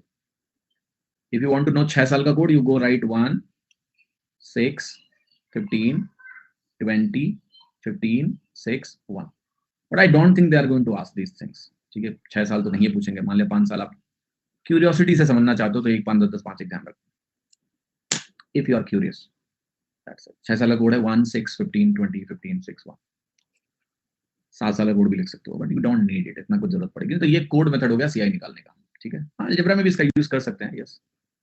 Like if you want to write a + b की power 5, then इसका इस्तेमाल हो सकता है, ठीक है? तो अलजेब्रा में जब अलजेब्रा पढ़ाएंगे, then I will tell you how to use it. Okay, ये चीज खत्म। अब आते हैं ट्री मेथड, जो कि बहुत ज्यादा ओवर हाइप्ड मेथड है। Tree method, let's come to that. Tree method, tree method specially है यूजफुल जब हम सीआई और एसआई के अंतर की बात करते हैं। Useful for CI SI difference. इस पर्टिकुलर केस में ट्री मेथड यूजफुल हो जाता है। What is the meaning of that? हम एक ट्री बनाते हैं, कैसे? देखो, अगर मैं आपसे बोलूं कि 10% 4 टाइम्स वाला केस, 10% 4 टाइम्स, 10% की 4 साइकिल बनानी है, तो सबसे पहले आप क्या करो, 1/10 लिखो। 4 बार जाएंगे तो आपको पता है 10 से 11 वाला मामला है। 4 बार जाएंगे 10 की पावर 4 बनेगा। 10 की पावर 4 क्या होता है? 10,000। ऑलराइट, यहां से हम स्टार्ट करेंगे 10,000 से, यानी दिस इज माय प्रिंसिपल। अब प्रिंसिपल के बाद आप मुझे बताओ कि आपका एसआई पहले साइकिल का क्या होगा? 4 10% होगा, यानी 1,000 होगा पहला साल, t = 1। दूसरे साल का तुम्हारा एसआई क्या होगा? 1000। एसआई में तो कोई परिवर्तन आएगा नहीं। अब 4 बार है तो चारों बार पहला रो हमारा होता है एसआई का रो, t बराबर 4 इज 1000, ये एसआई की रो है, 4 लिख दो। अब देखो सीआई कैसे लिखा जाता है, आपको पता है, बस प्रोसेस देखना खाली। यहां जाके जब हम इस कॉलम में देखेंगे तो मुझे क्या दिखेगा, मुझे सीआई दिखेगा, सीआई फॉर सेकेंड ईयर। ये एसआई है, पहले साल एसआई सीआई में अंतर नहीं होता पहले साइकिल में। तो अगर आपको सीआई लिखना हो तो 1000 ऑलरेडी लिखा हुआ है, इसमें क्या जोड़ेंगे, तो इसके पहले जो वैल्यूज आ चुकी हैं, इसके पहले कौन सी वैल्यू आ चुकी है, इसके बाद वाली सारी वैल्यू छुपा लो, ये खुद छुपा लो, जो इसके पहले वैल्यू है वो ये है। इसका 10% निकाल के यहां लिख दो, इसका 10% निकाल के यहां लिख दो, रेट 10% है, तो ये वैल्यू हमारी कितनी हो गई 100। अब आप t बराबर 3 पे आ जाओ, मुझे यहाँ सीआई का कॉलम चाहिए।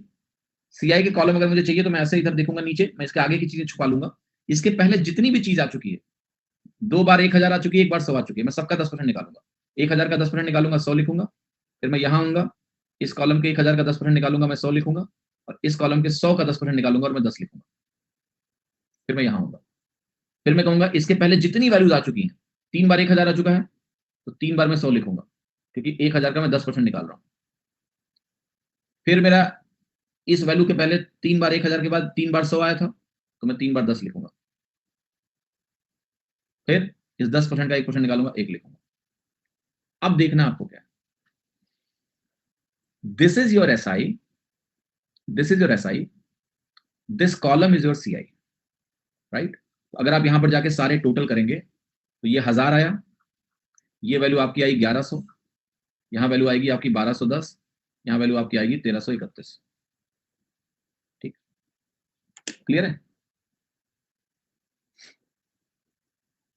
10,000 से शुरू करो, ये वैल्यूज आपकी कंपाउंड इंटरेस्ट की वैल्यू है। ये कंपाउंड इंटरेस्ट कह लो या सिंपल इंटरेस्ट पहले साल या पहले साइकिल का, ये कंपाउंड इंटरेस्ट दूसरे साइकिल का, कंपाउंड इंटरेस्ट तीसरे साइकिल का, कंपाउंड इंटरेस्ट चौथे साइकिल का। Every column is compound interest of that year. जैसे मैंने कहा 2 साल कंपाउंड इंटरेस्ट, तो जोड़ दो 2100, दिस प्लस दिस। अब आते हैं सीआई माइनस एसआई की बात करते हैं। ये वैल्यू क्या है पता है तुमको, ये जो वैल्यू है ये सीआई माइनस एसआई है सेकंड ईयर का, ये 2 इयर्स का बोल रहे की बात है। 10,000 के प्रिंसिपल पे ये तुम्हारी सीआई माइनस एसआई है सेकंड ईयर का। क्यों, क्योंकि ये लाइन क्या है एसआई, ये लाइन है सीआई, अगर दोनों को मैं माइनस करूं, यहां का एसआई ये है, this is SI, this is CI, घटाओगे क्या बचेगा 100, यहाँ का यही एसआई यही सीआई, तो अगर मैं एसआई माइनस सीआई करूंगा तो ये कॉलम पहला रो छोड़ के जो बच रहा है वो सीआई माइनस एसआई है। तो 2 साल का बोलो क्योंकि यहां तो कुछ ही नहीं है, या सेकंड ईयर का बोलो तो सीआई माइनस एसआई 100 है। तीसरे साल का सीआई कितना है, सीआई माइनस एसआई कितना है 210, तीसरे साल का, और पहले साल का 100, दूसरे साल का 100, टोटल सीआई माइनस एसआई अगर मैं पूछूं 3 साल का 331।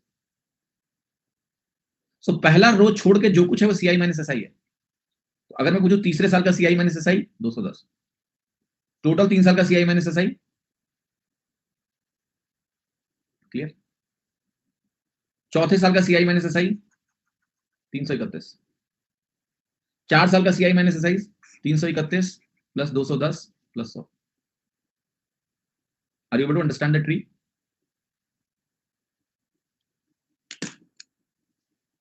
Now you can make this tree for the only beauty of this tree method is, the only beauty is that it is very clearly showing me CI minus SI year wise. So this has convenience in some of the question, but पता नहीं क्यों मुझे को जरूरत पड़ती नहीं यार, seriously बताऊं। प्रैक्टिस कर लो, मैं मना नहीं करता हूं कि आप प्रैक्टिस मत करो, तो आप सवाल लगाने तो सोचना कि ट्री मेथड लगाएं क्या ठीक है। जो सीआई माइनस एसआई के कुछ सवाल थे वहां पर आप इसको अप्लाई करने की कोशिश कर लेना अगर मन करे। जैसे अभी देखो एक सवाल सीआई माइनस एसआई का किया है, इसको लगा के देखते नहीं रहा है, ये सवाल है, ठीक है।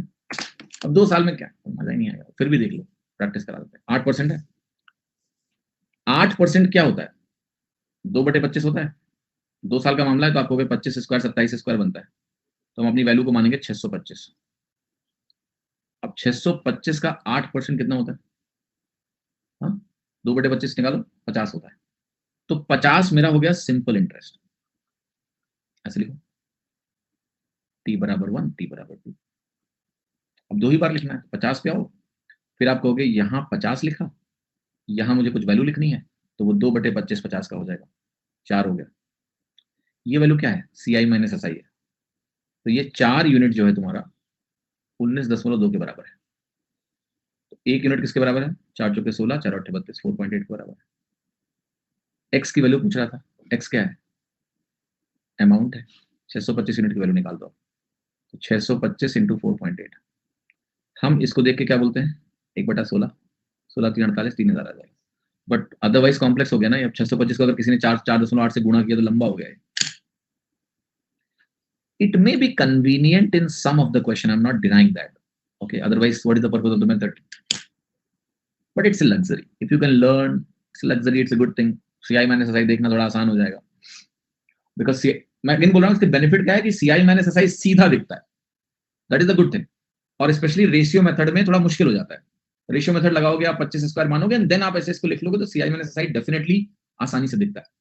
तो आप अपने अपने लेवल पे कोशिश करो इसको, कि जब CI माइनस SI का सवाल दिखे, स्पेशली 3 बार और बार का, तो अच्छी बात है, मैं मना नहीं कर रहा हूँ कि नॉलेज ना हो, बट नहीं भी आता तो भी चलता है, यू प्रैक्टिस। मेरा काम था आपको बता देना, वरना आप कहते कि ये नहीं पढ़ाया सर ने, बाकी तो सब कुछ पढ़ा दिया, ये नहीं पढ़ाया, ठीक है। अच्छा, कल तुम्हारी छुट्टी है, ओके, तो हमने छुट्टी अर्न करी है, बिकॉज एक तो देखिए क्लासेस शुरू में प्लान हुई थी 1.5 घंटे के हिसाब से, अब क्लासेस हमने कर दी 2 घंटे की। The good thing is that कि से CISI की 8 क्लास प्लान थी 1.5 घंटे के हिसाब से, 12 घंटे, 8 जोड़े 12, and we did how many classes, 6वीं क्लास है, 6 दूनी 12। शुरुआत में 8 प्लान हुई थी, but then we decrease it by 1 because 1 hour 45 minutes class हो गई थी। तो it's like we are able to cover it little faster because of class duration is more. So कल CISI का शेड्यूल था, इट वाज जस्ट कि in case अगर requirement पड़ी तो कल क्लास नहीं है, बिकॉज काम हो गया। मंडे को हम शुरू करेंगे मिक्सचर एलिगेशन, तो कल क्लास नहीं होगी, परसों भी क्लास नहीं है, 2 दिन की छुट्टी मिल रही है, रिवाइज कर लो अच्छे से। नहीं, संडे को क्लास नहीं होती, कल संडे है क्या, कल सैटरडे है ना मैम, सैटरडे तो आपको बुला ही सकता हूँ ना मैं, अगर जरूरत पड़ी, अभी जरूरत नहीं है, बिकॉज हम टारगेट के हिसाब से सही चल रहे हैं। If all goes well, arithmetic हम लोग I think October first week में खत्म कर लेंगे, अरिथमेटिक ओवर हो जाएगी आपकी। हाँ जी, so the plan that was जुलाई अगस्त सितंबर, मतलब ऑलमोस्ट सितंबर एंड अक्टूबर फर्स्ट वीक हमारा अरिथमेटिक खत्म, तो we are going in a right direction, alright. हाँ जी, सही दिशा में जा रहे हैं, पेस भी ठीक है अभी। कोड मेथड हाँ रेलेवेंट है, अगर मैं बता रहा हूँ कोड मेथड की रेलेवेंसी क्या है, अच्छा सवाल पूछा, कोड मेथड ध्यान रखना, कोड मेथड की रेलेवेंसी कब है, बहुत स्पेसिफिक केसेस में है, ठीक है। मंडे से मिक्सचर एलिगेशन होगा आपका। कोड मेथड की रेलेवेंसी कब है मैं बता रहा हूँ, जैसे लेट्स से मैंने बोला कि मैं आपसे कह रहा हूँ कि 8% पर एनम का रेट है, और हमें क्या करना है, क्वार्टरली कंपाउंडिंग करनी है, प्रिंसिपल 200 रुपया, फाइन CI। अब इस वाले प्रॉब्लम क्या है ना, कि हर साइकिल का रेट क्या है, बहुत छोटा हो गया, 2% का हो गया ना। इतना छोटा रेट ना एक अपनी एक बड़ी प्रॉब्लम लेके आता है, ठीक है। 2% is such A small value कि जैसे पहला 2% निकालोगे 4 आएगा, देन अब इसका 2% निकालने के बाद 10 तुम्हारा दिमाग खराब करना शुरू कर देगा, बिकॉज इट्स नाउ अगेन 2 चौके 8 एंड दैट्स 0.08 आपने लिखा और ये 4.08 हो गया। Now just see complexity is increasing because again 2%। Code method यहाँ क्या फायदा करता है, you start with 200, then you say हम 200 का 2% लिखेंगे, 4 आएगा, 4 का हम 2% लिखेंगे, 4 दूनी 8, 8/100 आएगा, 0.08 आएगा, 8 का हम 2% लिखेंगे, ये 16 आएगा, और यहाँ 0 लग जाएगा, लाइक दैट, ठीक है। सो से और फर्दर डिवाइड हुआ, बात बन गई 1 2 3, नहीं एक बार और जाना है बिकॉज 4 बार है, तो 16 दूना 32 आएगा ये, और 32 के आगे 0 1 2 3 4 यहाँ लगेगा। अब एक बार ऐसा सवाल आया हुआ है नॉट इन SSC एग्जाम्स, जहां पर उनको ना एग्जैक्ट CI चाहिए था, too many digits of decimal. अब आपको अगर कोड पता है 4641 तो आसान है आपके, बिकॉज आप कहोगे यहाँ 4 चौके 16 बन गया, 6 अट्ठे 48 बन गया, 16 चौके 64 बन गया, और 32 1 2 3 4 5 6, व्हाट इज द आंसर, 16.486432 इस आंसर, मतलब दशमलव के आप 2 2 4 2 6 इनको तक चले गए और आपने सीआई बता दिया। अब you use any kind of method, this is the most convenient in such cases, जहां पर value non standard percentage values और बहुत छोटी, जहां पर आपका डेटा दशमलव में जाना शुरू कर जाता है। No sir we are late because we are not done mixture alligation according to our planner. Akshay बेटा, बेटा जो शेड्यूल शुरू में दिया जाता है वो टेंटेटिव होता है। टेंटेटिव का मतलब होता है, आप ये भी देखो कुछ क्लासेस में आपको मैंने ज्यादा कंटेंट पढ़ाया, क्लासेस ज्यादा हुई हैं, समझे कि नहीं? टेंटेटिव शेड्यूल का मतलब ये नहीं होता exact schedule at the start, क्योंकि लाइव बैच उस हिसाब से चल ही नहीं सकता है, उसमें फिर कंटेंट स्किप करना पड़ेगा। तो ऐसी कमियां मत निकालो यार, एफर्ट देखो। वो कोई संविधान थोड़े ना था जो आपको दिया था मैंने, टेंटेटिव शेड्यूल था। इवन संविधान में भी आर्टिकल 368 से अमेंडमेंट पॉसिबल होता है। We are late, how can you say we are late? We are not late, no, look at the effort that we are putting, we are going well on track, अच्छा जा रहे हैं हम लोग, ठीक है। क्लास का ड्यूरेशन हमने बढ़ाया जस्ट टू इंश्योर कि हम अगर थोड़ा लैग है तो वो चीजें इंप्लीमेंट कर पाए। लाइव बैच कभी भी ऐसे चल ही नहीं सकता यार, वो भी मैथ्स कि वो जो हमने आपको शुरू में डॉक्यूमेंट दिया बिल्कुल उसके हिसाब से कि 5 क्लास में एवरेज मतलब 5 क्लास में एवरेज। ऐसा मत बोलो कि मन मेरा दुखी हो जाए, मैं खाना ना खाऊं आज जाके, कि अक्षय जी ने ऐसी बात बोल दी, कि अक्षय जी इतना निराश है कि नहीं हम शेड्यूल से थोड़ा चल रहे हैं, हम तो लेट चल रहे हैं, ठीक है। तो ऐसे सवालों में हेल्पफुल हो जाता है, ठीक है। आते हैं नेक्स्ट। अब मैंने आपको एक फॉर्मूला बताने को बोला था, उसको डिराइव कर लेते हैं। काम क्या फॉर्मूला बनाना है आपको? लेट्स से एसआई का केस है, R% का रेट है पर साइकिल या पर एनम बोल देते हैं। कोड मेथड अभी तो पढ़ाया थोड़ी देर पहले, आप कहाँ थी टूपुर? खाना खाने चले गए थे क्या बीच में आप? ये क्या पढ़ा रहे थे? ये क्या था? ये यही तो था code. R% per annum n installments,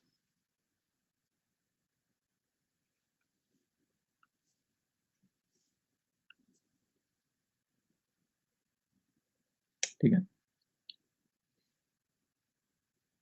करें। सो पहले मैं कुछ टर्म्स डिफाइन करूंगा। ए मैं लिख रहा हूं अमाउंट ड्यू,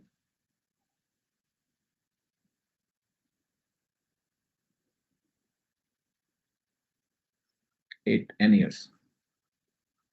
कई सवालों में दिया रहेगा कि ड्यू 6, कि अमाउंट इतना ड्यू होगा 4 ईयर्स के बाद, तो वहां ए दिया होता है सीधे।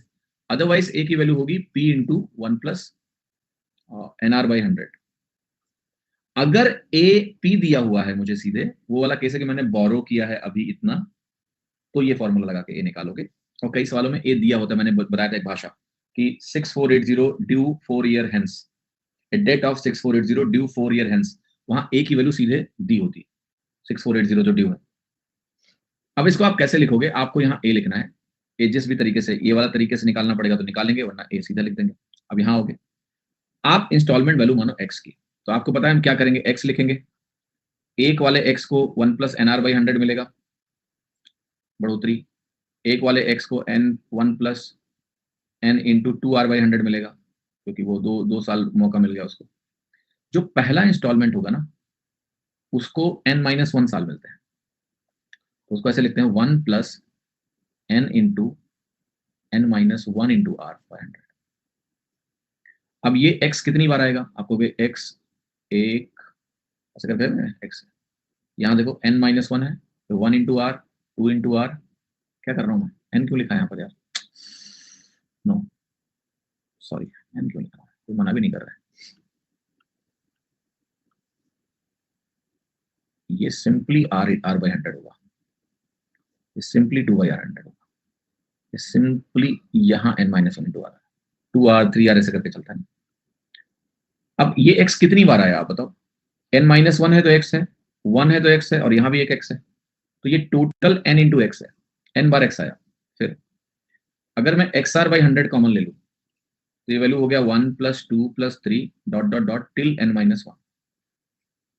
इज इक्वल टू a चल रहा है। ये हो गया n into x plus x into R/100 into ये बना n-1 into n/2।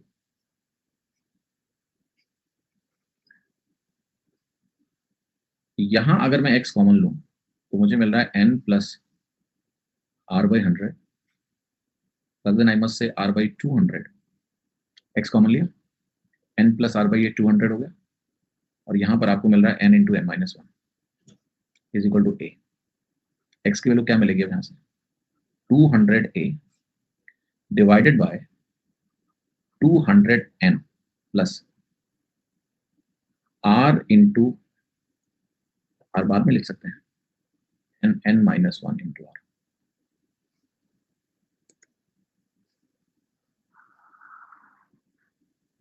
We can rewrite this formula as x is equal to a divided by n plus n-1 into r/200। Okay, fine, समझ में आया कि नहीं? Yes, so this is how you can write the formula। तो ये जो फॉर्मूले हैं, देखो ये मदद कहाँ करेंगे कि जैसे आपकी नंबर ऑफ साइकिल्स जो है ना, जैसे अगर इंक्रीज हो जाती है 5 इंस्टॉलमेंट, 6 इंस्टॉलमेंट, 10 इंस्टॉलमेंट, तो you can use this formula. अगर 3-4 इंस्टॉलमेंट है तो कोई दिक्कत नहीं है, आप तो खुद ही कैलकुलेट कर लोगे। जैसे 11 इंस्टॉलमेंट वाला केस था, तो वहां we can apply this formula. 11 लिख के यहाँ पर फटाक से आप लिख सकते हो, आर निकालना था, ए निकाल लो, बट ए में भी आर का टर्म आ जाएगा आपका, बिकॉज वो 52,000 इंटू समथिंग लाइक दैट आपको ए निकालना पड़ता, आर का टर्म वहां भी आता, बट स्टिल ये आपको इस प्रोसेस से बचा लेगा। सेव दिस प्रोसेस के थ्रू आपको चीजें बचा लेगा। आपको ये वैल्यू अप्लाई करनी है, आप सीधा फॉर्मूला लगा सकते हो, ठीक है। तो ये फॉर्मूला अगर ध्यान रख सकते हो तो रख लो, it is good, not bad formula for your convenience. Simple interest के केस में अगर हमारे n इंस्टॉलमेंट्स हैं तो ये फॉर्मूला है। एग्जाम में क्या पता फॉर्मूला ही पूछ ले कभी कि बताओ कि हमारा फॉर्मूला क्या है। हाँ बिल्कुल फॉर्मूले से निकल जाएगा यार, फॉर्मूला मैंने डिराइव करके आपको दिखाया तो आंसर क्यों नहीं निकलेगा। बट जब छोटे छोटे सवाल हो जो हमने पहले ही बिना फॉर्मूले के कर रखे हैं, आसानी से उसमें मत लगाओ ये चीज। वो 100, 105, 110 करके लगा लिया था, जरूरत ही नहीं है उसमें। बट अदरवाइज फॉर्मूला लगाओगे तो भी उत्तर आ जाएगा। बट ये ध्यान रखना कि ए क्या रखना है। ए कई बार दिया होता है, सीधे ए दिया होता है एसआई के केस में, और कई बार ये ए निकालना पड़ता है। तो वो बेसिक सटल डिफरेंस आपको समझना पड़ेगा, दैट्स इट। बाकी आप इस फॉर्मूले को लगा के वैल्यू निकाल सकते हैं, ठीक है।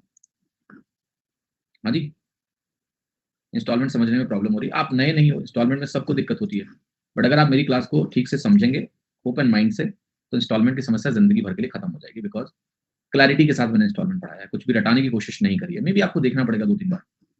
हाँ जी, क्लियर। तो वो मेहनत आप करो। आप हर चीज तुरंत पक्की नहीं होती है, कई बार थोड़ा टाइम लगता है उसमें। That's how these things work. आप करो उस काम को। ओके, एसआई सीआई में दुख है, कॉन्सेप्ट समझ में आता है तो कैलकुलेशन ले डूबती है, कैलकुलेशन धोखे से सही नहीं, इतना टेंशन लेके कौन तैयारी करता है। आपने कॉन्सेप्ट सीख लिया, इसको रिवाइज करो, प्रैक्टिस करो, और जो प्रॉब्लम आप झेल रहे हो सब झेलते हैं, ठीक है। कोई टॉपिक है जो थोड़ा परेशान करता है, CI is one of those topics. बनाने को इसमें बहुत कैलकुलेटेड सवाल बनाए जा सकते हैं, बट वो सबके लिए होते हैं, वो आपके लिए नहीं होते हैं। तो you have to take the judgment कि राउंड 1 में वो सवाल अटेम्प्ट करना नहीं है। बट अभी ग्रेजुअली जो हम देख रहे हैं कि बहुत मुश्किल सवाल नहीं आ रहे हैं सीआई से, ठीक है। आप कॉन्सेप्चुअल क्लैरिटी अगर आपके पास है कैलकुलेशन के लिए, तो मैं पूरी कोशिश कर रहा हूँ कि मैं आपकी मदद कर पाऊँ, ठीक है। I am trying to do it as much as possible. हाँ जी, तो वो अपने तरफ से मैं चीजें कर रहा हूँ। देखो इसमें ये जो केस मैंने आपको समझाया, इसको पूरा राजकमल आपको वीडियो देखना पड़ेगा, जो कॉन्टेक्स्ट है उस कॉन्टेक्स्ट के रेस्पेक्ट में, तभी आप इसको समझ पाओ। मैं अभी 2 मिनट में बताऊंगा तब भी नहीं समझ में आएगा आपको, क्योंकि ये आइडिया अगर नहीं घुसा दिमाग में तो घुसाने में 30 मिनट लगेगा। Go home, work on this, what I am talking about. Video को ठीक से देखो, अपनी कॉपी में लिखो, अपनी कॉपी में इसको समझने की कोशिश करो, फिर समझ में आ जाएगा, क्योंकि मैंने सब कुछ इसमें लिख दिया, ठीक है। फिर भी नहीं आएगा तो पूछ लेना। How do we know it's CI और SI in question number 94। Question number 94 का स्क्रीनशॉट आपने क्यों नहीं डाला? जैसे बहुत वापस जाना पड़ेगा 94 के लिए, पास में ही है। इसमें मैंने क्या लगाया था, एसआई ना, कुछ नहीं लिखा है तो एसआई का केस है डाउन इंस्टॉलमेंट का। अगर कुछ नहीं लिखा है तो एसआई का केस है सिंपल। सीआई इंस्टॉलमेंट में सीआई मेंशन्ड होगा, लिखेंगे ही वो, समझे कि नहीं। सीआई लिखेंगे ही वो, उसकी चिंता आप ना करो। पटना आते हैं क्या? नहीं यार, पटना मेरा कभी आना नहीं हुआ। प्लान बन रहा था, एक बार बना भी, बट आ नहीं पाया मैं पटना।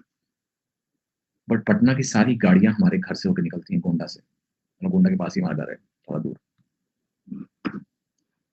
हाँ जी, पटना आएंगे कभी ना कभी सेमिनार करने। और बताओ, और क्या चल रहा है आप लोगों के जीवन में? मैं कहाँ रहता हूँ? गुड़गांव, गुरुग्राम, ग्राम लगा इसके आगे, इसलिए यहाँ रहता हूँ। और मैं गुरु हूँ, तो गुरुग्राम में रहता हूँ। ठीक है। कितने बच्चे लाइव हैं अभी? सारे आई थिंक अलाइव हैं। डेड बच्चे मेरी क्लास में पढ़ते नहीं है। भूत आते हैं पढ़ने, ऐसा नहीं कभी कभी। I think everyone is live. Is everyone alive और anyone is dead in the class? हाँ, भूत प्रेत आत्मा कोई है तो बता दो। ओके, युवराज ने क्यों पूछा सवाल पता है आपको? सोशियोलॉजी में एक कॉन्सेप्ट है, मैं बताऊं, and that concept is social proof. हमारे दिमाग में बहुत सारे कॉग्निटिव बायसेस हैं। जैसे हम अगर कोई काम कर रहे हैं, लेट्स से, हम उस काम में ये भी जानने चाहते हैं कि बाकी और लोग कितने लोग कर रहे हैं, वरना हमें कॉन्फिडेंस डेवलप नहीं होता है। जैसे यूट्यूब पे देखो ना आप, भीड़ देख के भीड़ पहुंच जाती है। There are more live viewers, तो सब वही पहुंच जाएंगे सीधे, बिकॉज फिर उनको अपना दिमाग नहीं लगाना पड़ता है। It's like a social proof. It's like where there is crowd, हम दिमाग नहीं लगाएंगे। It's like already so many people are there, अच्छा ही होगा, चलो चलते हैं। एंड इसका इतना गलत फायदा उठाया जाता है मार्केटिंग में। मार्केटिंग वाले सब जानते हैं social proof, that's why they show them lot of बस दिखाएंगे, चीजें दिखाएंगे कि लोगों को लगे कि we have lot of followers, लोगों को लगे we have lot of selections like that. उसी में लोग झूठ भी बोलते हैं क्योंकि उनको पता है कि दुनिया को सोशल प्रूफ चाहिए। ठीक है।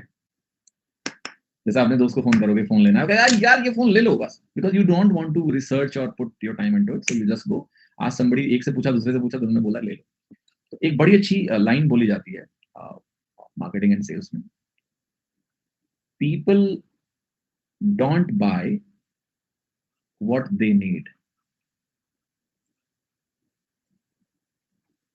they buy what others are buying, right?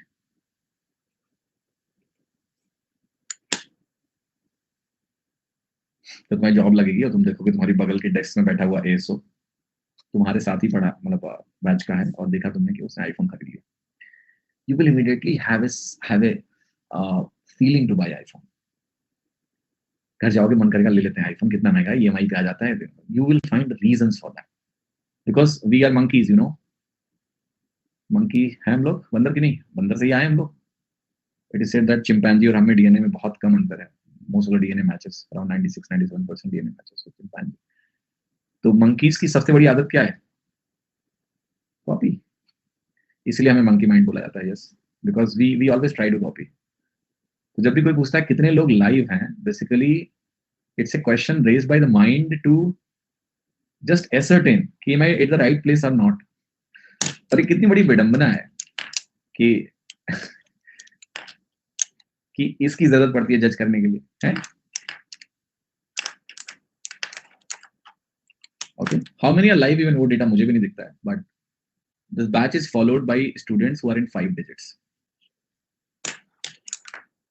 5 digits. So social proof मैंने आपको दे दिया है that you are in the right class. ठीक है। 5 डिजिट का मतलब मैक्सिमम वैल्यू 5 डिजिट में 99,999 होती है, maximum. Minimum it's 10,000, right? It's a good number, even if it's minimum. Even आप वर्स्ट के सिनेरियो कंसीडर करोगे, मिनिमम भी कंसीडर करोगे तो भी ठीक है, 10,000। ठीक है। But I tell you it's more than that, it's not minimum, it's not minimum, it's more than that. हाँ जी, ऑलराइट। मॉक कब स्टार्ट करें? जब मन करे मॉक करने का कर लो। किसी को मॉक करने के लिए क्या tension? Mock everyone, we are monkeys. अच्छा, मॉक टेस्ट पूछ रहे हो आप? ओहो, आई थिंक ये आपका कन्वीनियंस है। डोंट स्टार्ट, अगर आपका सिलेबस लेट्स से अभी 50% भी नहीं हुआ तब तो मत ही करो, बिकॉज उससे क्या होगा ना, आपका वो टेंशन क्रिएट ज्यादा होगा। ठीक है। जीरो का डाउट आधा बना कैसे बनाऊं? नहीं, जीरो का डाउट आधा क्या होता है? आई थिंक थोड़ा टाइम लेके आप देख लो सिलेबस आपका कहाँ पर है, क्योंकि बहुत जल्दी मॉक देने से ना फ्रस्ट्रेशन भी होने लगती है, वो भी मत करिए। अच्छा, जीरो का डाउट कर रहे हो आप? जीरो नाम है किसी का? यार अब अगली क्लास में डाउट बताएंगे, अब मेरा मन नहीं पढ़ाने का, ऐसे बात करने का मन कर रहा है। कभी बात तो किया नहीं, इतना पढ़ाना है इंटेंसली की बातचीत नहीं कर पाते। नेक्स्ट क्लास में बताएंगे। कल परसों क्लास नहीं है आपकी, रिवाइज करो अच्छे से, ठीक है। मंडे से मिक्सचर शुरू होगा, तो एवरेज का डाउट तभी पूछना, because that will be related to alligation और मिक्सचर, नहीं पूछ लेना आप। क्वेश्चन प्रैक्टिस करें, आप प्रैक्टिस शीट से क्वेश्चन लगाओ, जो प्रैक्टिस शीट हम देंगे। और पहले तो यार इनको ठीक से रिवाइज कर लो, तो क्लास के क्वेश्चंस हैं, थ्योरी के नोट्स बना लो, और फिर पीवाईक्यूज करो, आप प्रीवियस क्वेश्चन सॉल्व करिए, दैट विल हेल्प यू। हाँ जी, पीवाईक्यूज। जीएस के लिए मैं सही व्यक्ति नहीं हूँ, खैर मेरी जीएस इतनी खराब नहीं थी, शुरू में बहुत थी, बाद में ठीक थी। यूपीएससी का प्रीलिम्स भी मैंने निकाला हुआ है और मेंस में बहुत अच्छा स्कोर किया हुआ है, तो बट कंसिडरिंग एसएससी का अभी करंट क्या चल रहा है ना, मेरे को पता नहीं कि सवाल नहीं देखता हूँ मैं, पेपर देखा ही नहीं मैंने, तो दीपक सर से ही पूछो, यस वो जीएस के टीचर हैं, बताएंगे जीएस में क्या करना है। हाँ जी, बैंक डीआई मैथ्स आते हैं, बैंक डीआई कहाँ से आता है एसएससी में, नहीं, सिंपल है, सिंपल डीआई आएगी तुम्हारी, बहुत सिंपल, थोड़ा कैलकुलेटिव आती है कभी कभी, बट अदरवाइज सिंपल आती है, ठीक है। हाँ, बैंक में डीआई आती है, वो अच्छी आती है, अच्छे लेवल की आती है, उनका पेपर पैटर्न डिफरेंट है बेटा, ठीक है।